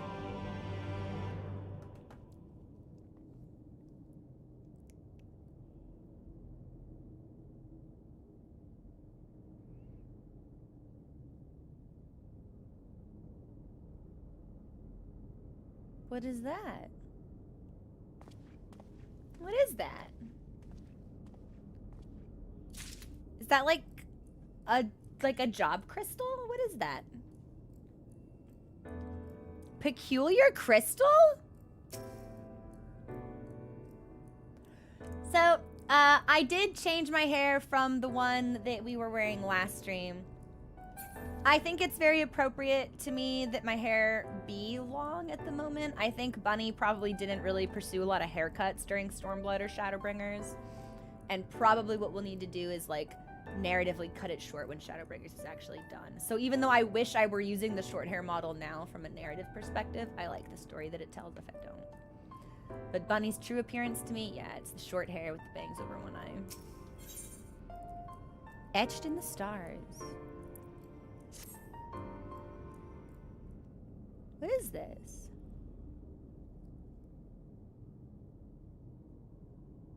It looks like a job crystal.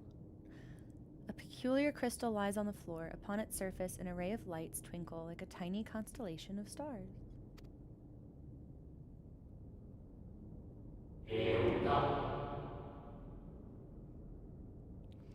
Day 4th. Bring honor to the seat of...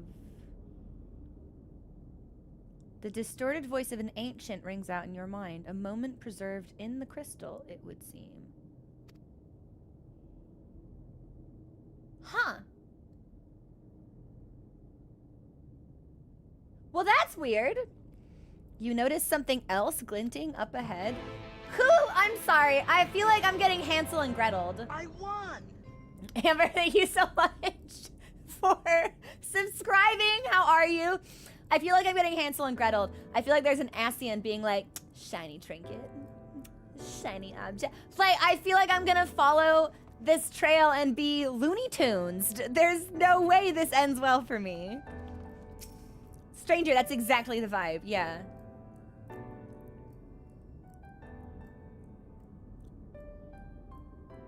A bunch of them? You find 3 more crystals lying on the floor. Though they differ in color and decoration, each is identical in shape. You focus on the crystals and find that the words they hold ring clearer than before.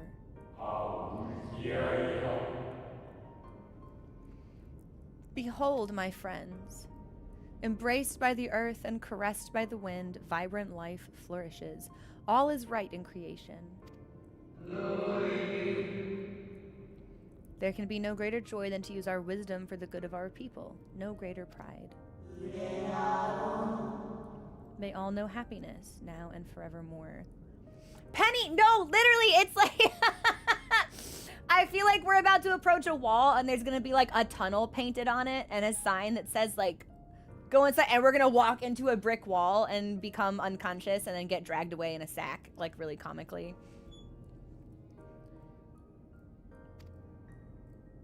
You're chilling? Nice. Do you have any fun plans for this weekend, Amber? Look, and we're looking around. We want more. We're like, where are the other goodies at?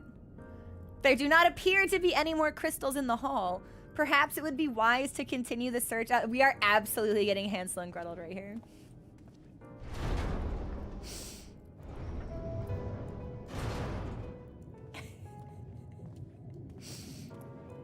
we're about to run into Elidibus wearing like fake glasses with the fake nose and the fake mustache, and he's gonna be like, "Why don't you come with me? You look lost." And we'll be like, "Yeah, okay."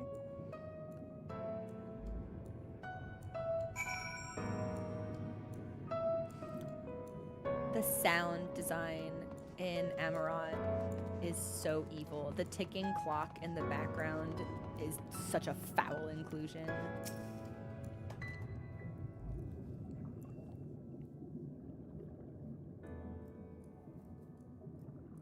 Your instincts serve you true when you discover another 2 crystals. As you reach out with your consciousness, new voices begin to echo in your mind. The heavens are ablaze and the land rent asunder. What will become of the world? Is life itself to be denied? Come what may, we must not surrender to despair. If we but hold fast to hope, we may yet find a path to salvation.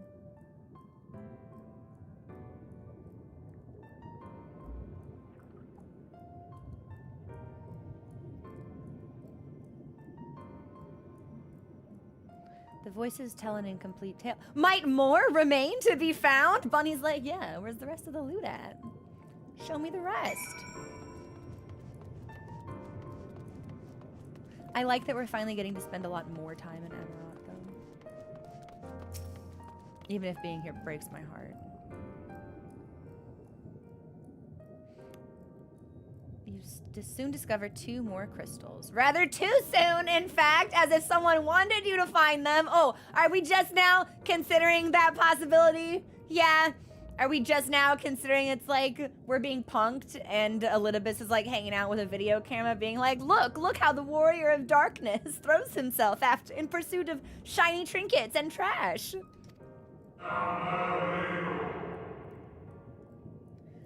Everything burns, crumbles, decays. I hear the lamentations of my brethren, and soon there will be only silence. We will deliver our star from its doom, this we swear. So please dry your tears. How many have we found? We found what? There was the red one, and then there were 3. And then 2 more. That makes 8, I think.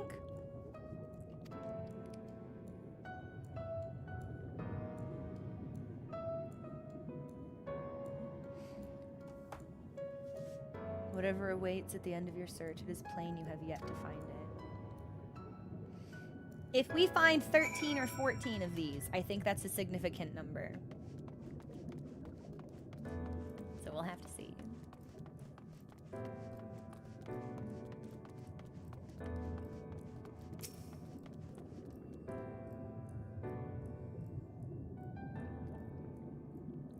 Sure enough, your persistence is swiftly rewarded, this time with 3 crystals. So if I was right in my memory of how many we've encountered, then this would be 11.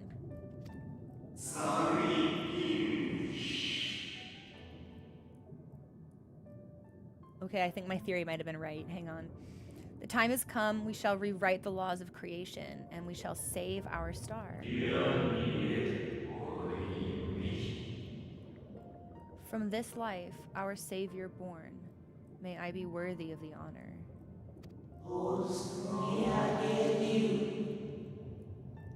I feel my soul turning, slowly but irrevocably, and the power I wield begins to seem terrible. But this is right. It is right. So if we were to find 13 or 14 of these, I was going to say that I think that maybe that is potentially associated with the convocation of 14. And if they're talking about the ritual to summon Zodiark, I think we associate that with the convocation anyway, so...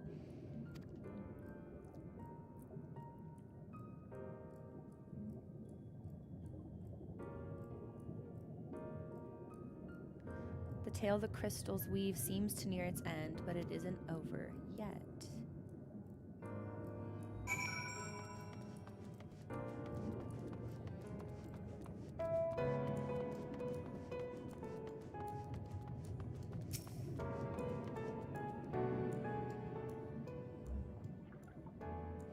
this is just one. With almost melancholy inevitability. Oh, and it gives me how many? 12. Okay, we've got 12. The 12th crystal soon reveals itself to your questing eye. Though salvation is ours, it came at great sacrifice. All that remains is to pray. To pray that we will one day meet again beneath a blue sky.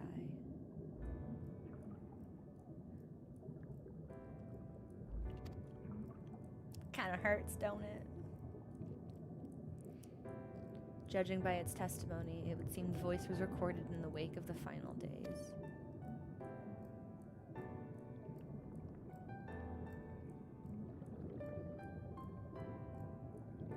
As you scan the area, another glint catches your eye. There, conspicuously placed in the light, a 13th crystal.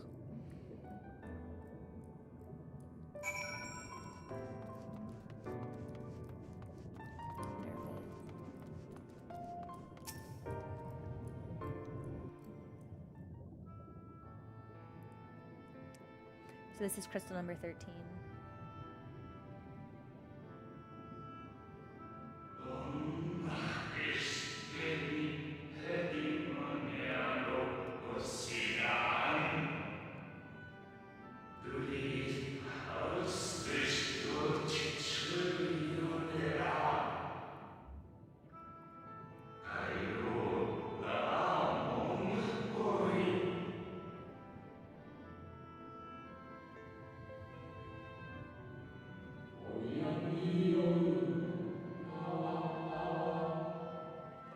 Well, well, we meet again, my new old friend.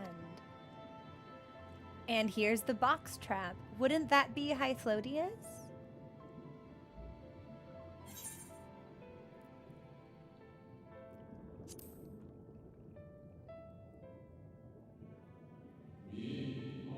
How good of you to remember.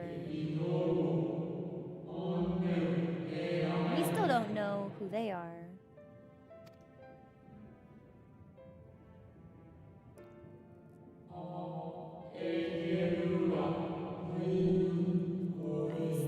Been collecting stars.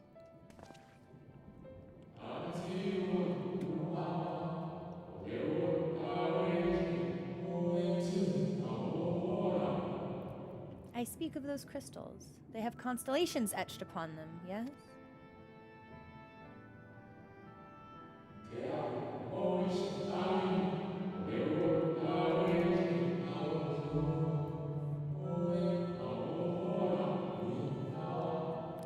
I was right. High in the heavens, those stars shine their guiding light down upon the lives below. Fitting symbols for the convocation of 14. Would you not agree? So this is our 13th. And there was a defector. And we think that that might be the Nat. So it would make sense that we not actually find 14 crystals. Even if this is associated with the convocation of 14, I think this is our confirmation that it is.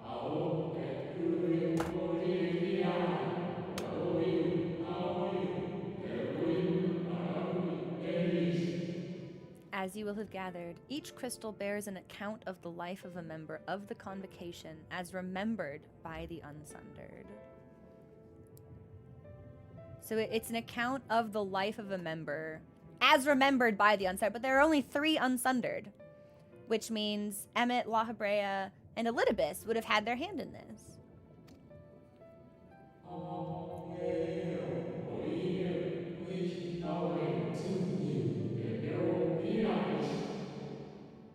Lest you worry, they aren't concepts. They are far too incomplete to be so. But they suffice for imbuing memories within sundered souls, that they might be restored to their office. That's right, because we have it in our notes that Ascian names are titles, and they are replaceable, usually by another fragment of the same soul. Unsundered Ascians may raise up a fragment to its original office. Goose Cat has come over and is watching the— Yo, give that cat a kiss for me.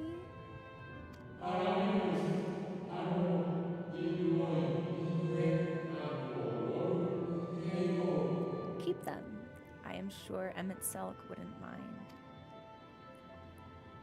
Are we gonna tell Hythodius Emmett Selk is dead? I really hope he's not. I really want to see him again.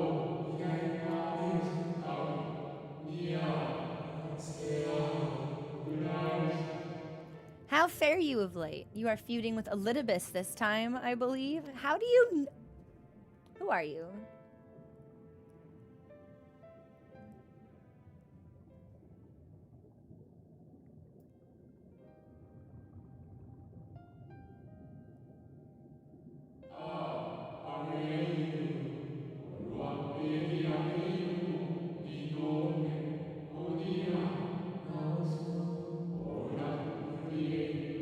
I shall refrain from passing comment on your struggle. It is not my place to do so, long departed as I am.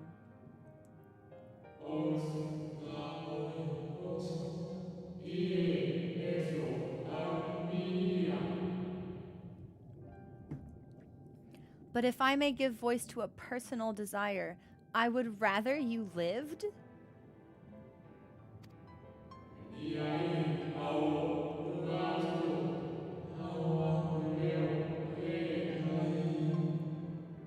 If you do not, how will you keep your promise to Emmett Selk, the promise to remember?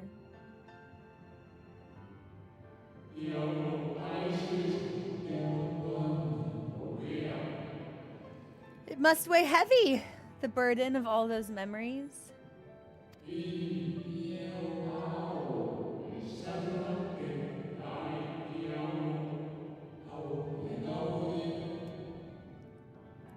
To one who has lived a life such as yours, I can well imagine how Elidibus's existence might seem hollow, how empty his single-minded pursuit of a half-forgotten cause must appear.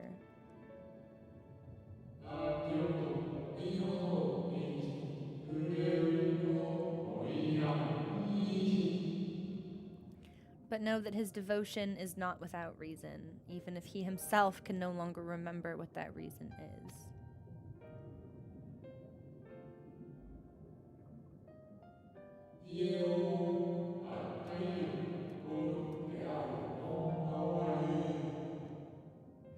That is quite enough talk about Elidibus. I would see if you can reunite all the wayward stars.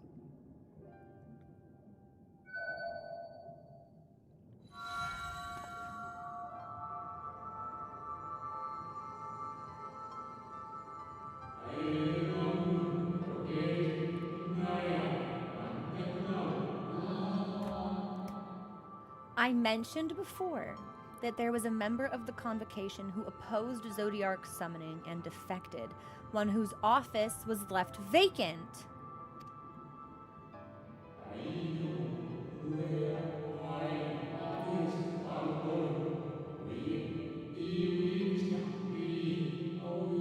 How does Hythodius know all, who are they really? Defectors having been deemed unworthy of commemoration, no crystal exists for the individual in question. Or shouldn't exist, at any rate, and wouldn't, had a friend not created one in secret.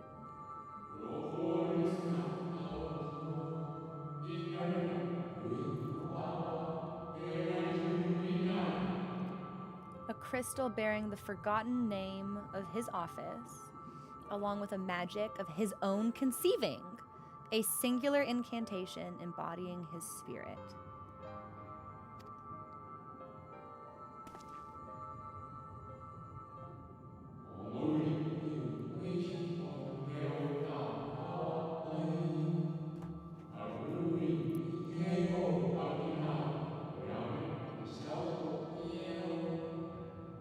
And we think this defector is Vanat. Among all the offices, the 14th was most unusual, for while the rest sat in Amarat, its holder was charged with gaining an intimate knowledge of the wider world.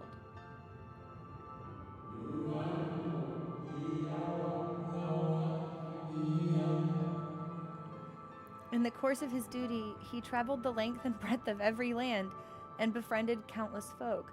Why does it sound like they're talking about me?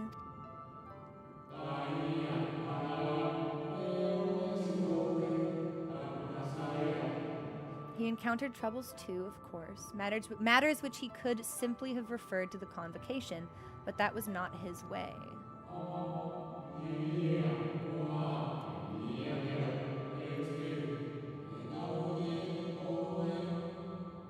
More often than not, he would call upon his comrades and together resolve matters themselves.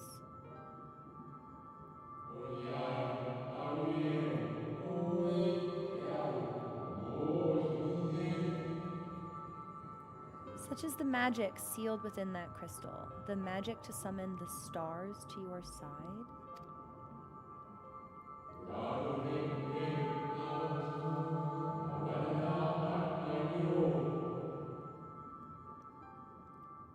In time of greatest need, should you wish upon it with all your heart, it will surely answer your call.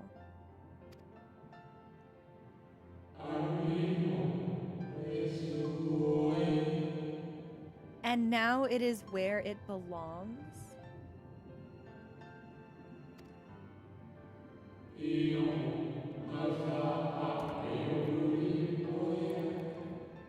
There is no need for thanks, but nor will I hear any complaints about it either.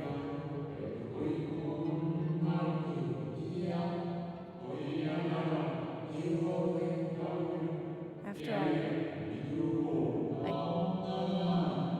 I cannot say whether I act of my own volition or by the will of my recreator. Hang on, I have a thought about this.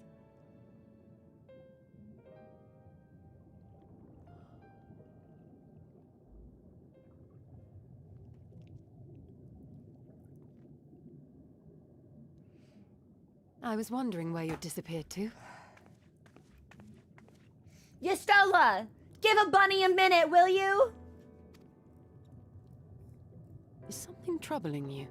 Oh, girl, yes.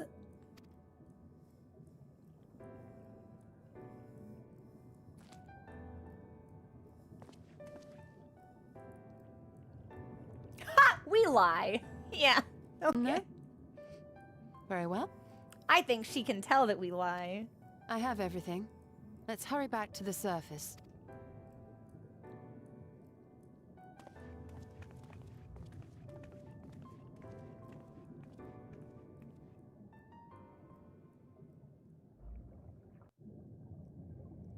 Okay.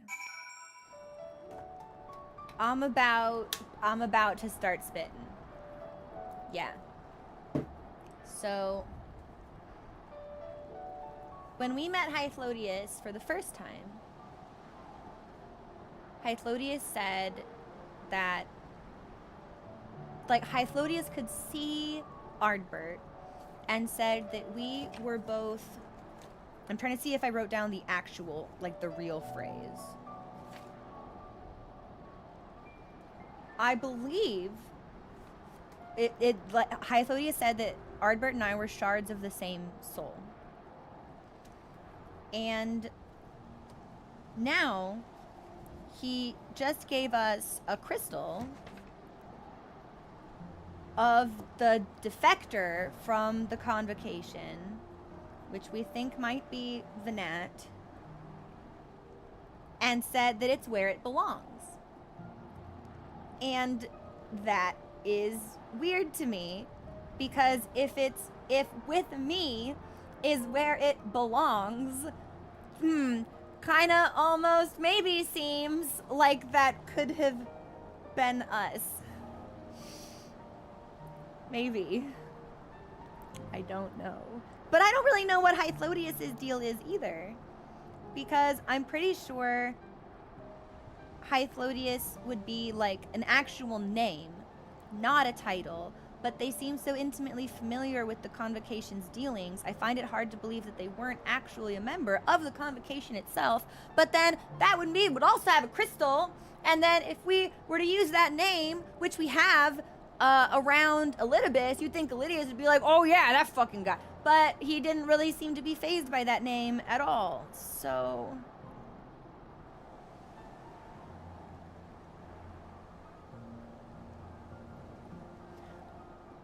I don't know. Unless, like... I don't know. I don't know.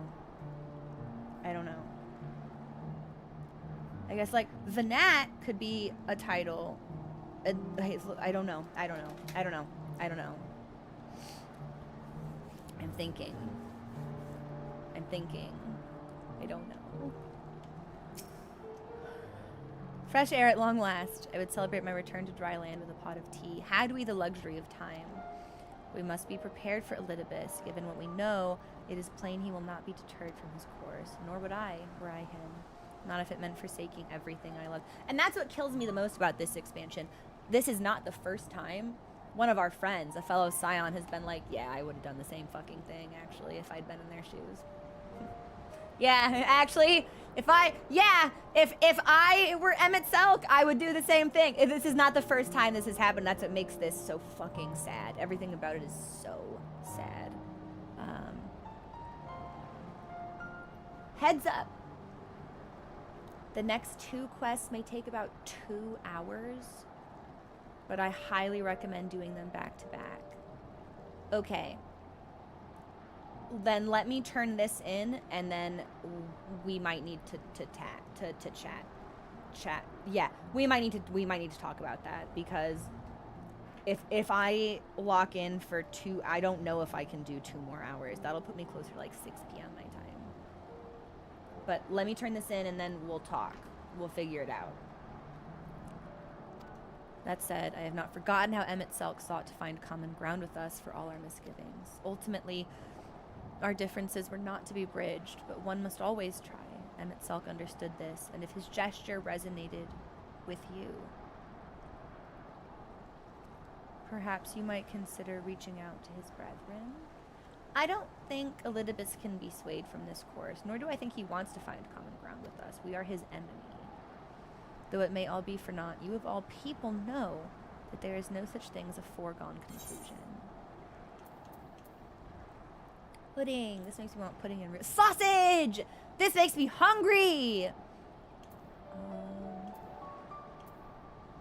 I'll take... Oh, it's all like... None of this is really just... We'll just take the money. I have food. Converging light. Okay. You know what? Before we accept this, actually. So, yeah. Pacing. Okay, y'all, let's talk. Streaming for another 2 hours might be kind of tough. That'll put me at ending around 6 o'clock. Momminess will be home. I will need to kind of start preparing dinner. If you can make the commitment, I'd totally recommend it. But it's as Sun said. I'd have to log in for 2 hours. I need to take some ibuprofen. I might need to do like a multi-song break. I might need to eat actual food instead of just taking 3 minutes to like eat a piece of bread and like shovel some raspberries into my mouth. Would the next 2 quests end the patch?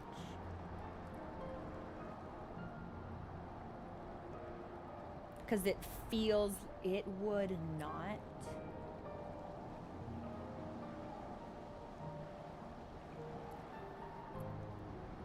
But it's a good stopping point in 2 hours. Okay. Okay.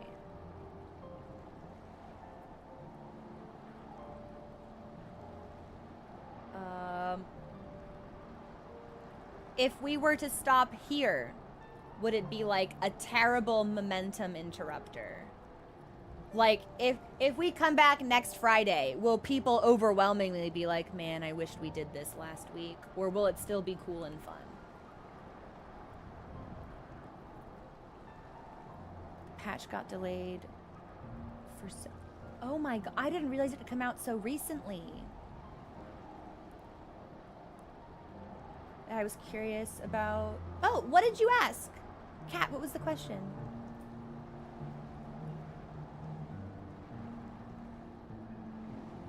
Hang on, let me scroll, let me find it.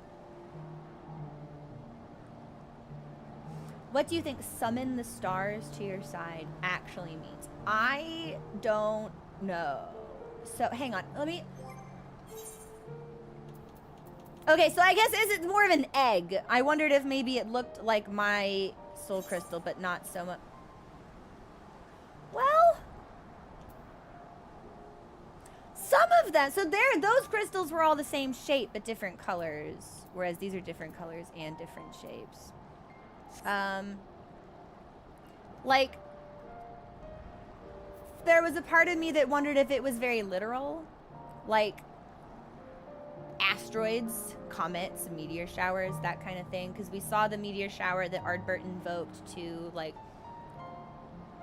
tune people to Heidelin's ever resounding siren call. But if we want to get, like, slightly metaphorical about it, so hang on, what was... Hyslodius said these specifically were... I see you've been collecting stars. I speak of the crystals. They have constellations etched on them.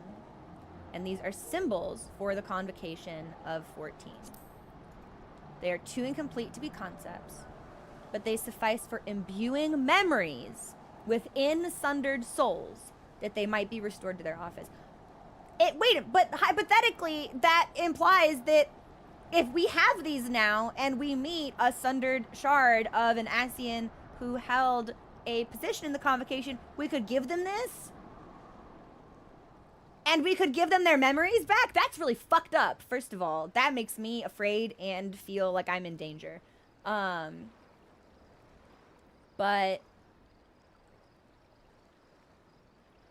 So there's probably something more obscure. Like, if we're taking it very literally, right? Summon the stars to your side. And he says, you've been collecting stars, and the stars are the crystal. I don't know. It's almost like a...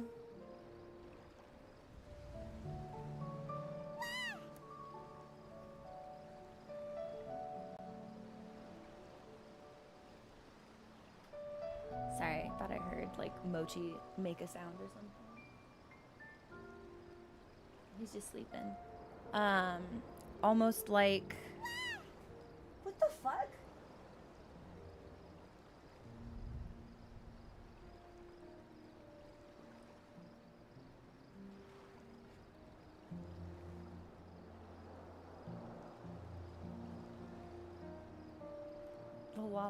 What Lalafell?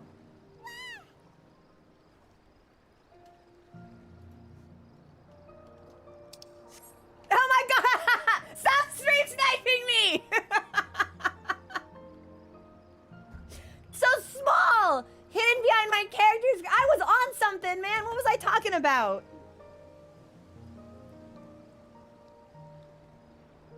Right, at face value. Face fucking value. Right? Like, collecting stars. Stars are the crystals. Crystals are imbued memories of convocation members as the unsundered remember them. And then Hythlodeus says... I'm scrolling through dialogue. Hang on. In time of greatest need, should you wish upon it with all your heart, it will surely answer your call. Such is the magic sealed within that crystal, the magic to summon the stars to your side. More often than not, he would call upon his comrades, and together resolve matters themselves. At face fucking value, he makes it sound like these crystals are fucking Pokeballs! And we can, like, pop people out of them. Call upon your comrades. That's the magic in the crystal. Summon stars to your side. The crystal will answer. But I don't really think that can work. That doesn't really make any sense to me. And also, if there are 14 crystals, then it's not just memories that the unsundered put in rocks about their sundered brethren, because there's enough that they were also members of the convocation, so the three of them must be in there too.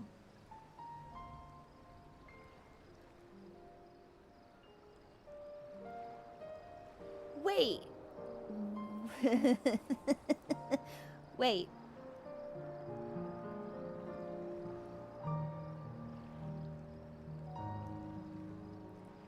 Crimson crystal, yellow crystal, green, pale green, purple, blue, turquoise, sky blue, colorless, pink, and scarlet. And then we got a gold one. Colorless is the only crystal that speaks in first person singular. Only colorless says I and not we.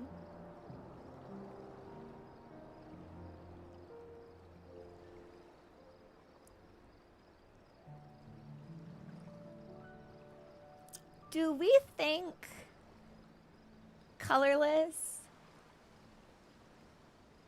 could be Elidibus's Pokeball?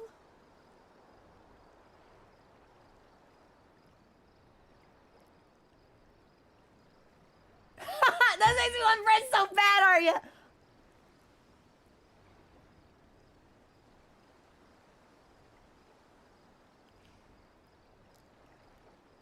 But so if there again, if there's 14 of these and we got one from Hythlodeus, that means that Elidibus and Lahabre and Emmett are all in here. So if colorless gives me Elidibus vibes, if I had to pick, who I don't know enough about La. I just know he was like kind of insane. Does one of these does one of these crystals sound very like gay and dramatic? Because that would be Emmett.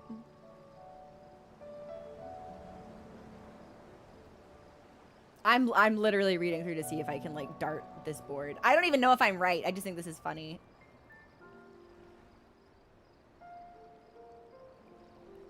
The first things I hear are just utterly babbling. Hi, Helen. How was work?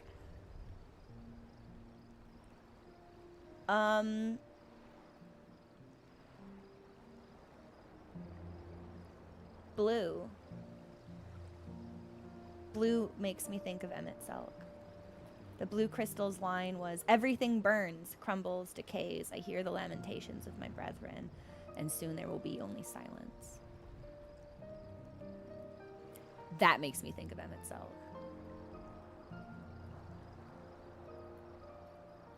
But we did find the colorless crystal in a trio with sky blue and pink. So maybe it would make sense if the three of them were grouped together. Oh, the pink also speaks in first person. I feel my soul turning, slowly but irrevocably. The power I wield begins to seem terrible. This is right. It is right. Maybe that's Lahabre. I don't know. Very interesting, though. Much to think about, much to consider. I two-part email. Well, I need to get some new emotes made, for sure. Kat, I've been really impressed with the writing of Shadowbringers. I think that maybe Shadowbringers is gonna, not Final Fantasy XIV as a whole, right? Like, just Shadowbringers might end up being like one of my favorite video games of all time. Like, this particular expansion.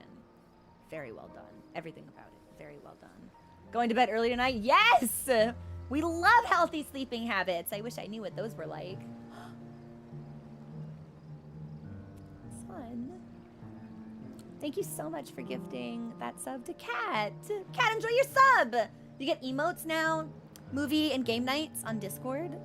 No, no ads on the break screens. Fun music instead. Welcome. We are glad to have you. Thank you for that generosity, son. Anyway, I got super distracted with my theory crafting.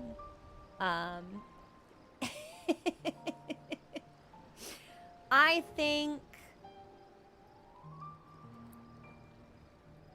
think maybe we should pause here. I do. It's already getting dark outside. There is still stuff I need to do today. And if we stream until 6 for another 2 hours, not only am I less likely to get them done,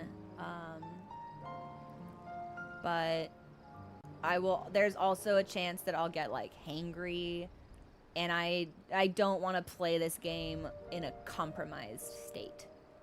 Yeah, I want the energy to be good and stay good, and I want to pay attention. So we will continue next Friday. I am sorry. I hope no one is on the edge of their seat like, ugh, streamer Chrominist taunting us with the good stuff. Fucking clickbaiting us to come back to the next stream. Ugh. But 6 hours would be a long time to stream. Might be able to beat 5.3 in total. We'll see. Let's not make any promises. Next Friday is also the 20th. Kind of, okay. We might start getting into weird holiday territory. I hope not, but it's possible. But I do think this is where we should. I don't want to stop here, but I think we should. I think it's healthy and smart. So I will see all of you. Exchange words with the hater, right? So I will see all of you tomorrow for a game that I have not yet decided on. That is part of what I need to do today, so it's a good thing we're calling it here. I will let you all know on Discord what we've decided, and we will have movie night tomorrow to watch, I think it's a rom-com with Anne Hathaway and Jake Gyllenhaal. And a new YouTube video will be coming out today or tomorrow. So there's that to look forward to. But I hope you all have a wonderful rest of your day. Thank you for hanging out with me. I had fun. And I cried a little bit, too. So that was neat. I will see you tomorrow. Coochie, I'm not familiar with the... Sorry. Really funny to just address somebody as Coochie. I think it's called Love and Other Drugs. I had never heard of it, but I am an Anne Hathaway enjoyer, and I am a Jake Gyllenhaal enjoyer, so... By our powers combined. Okay. Let me see if there's anybody we might be able to raid, if anything stands out to me.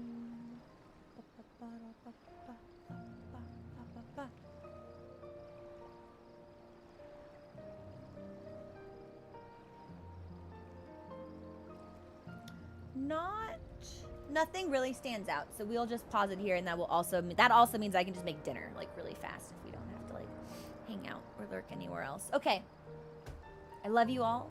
I will hopefully see you tomorrow, and also on Discord. Have a wonderful rest of your day and a good weekend, and we'll see you tomorrow. Bye.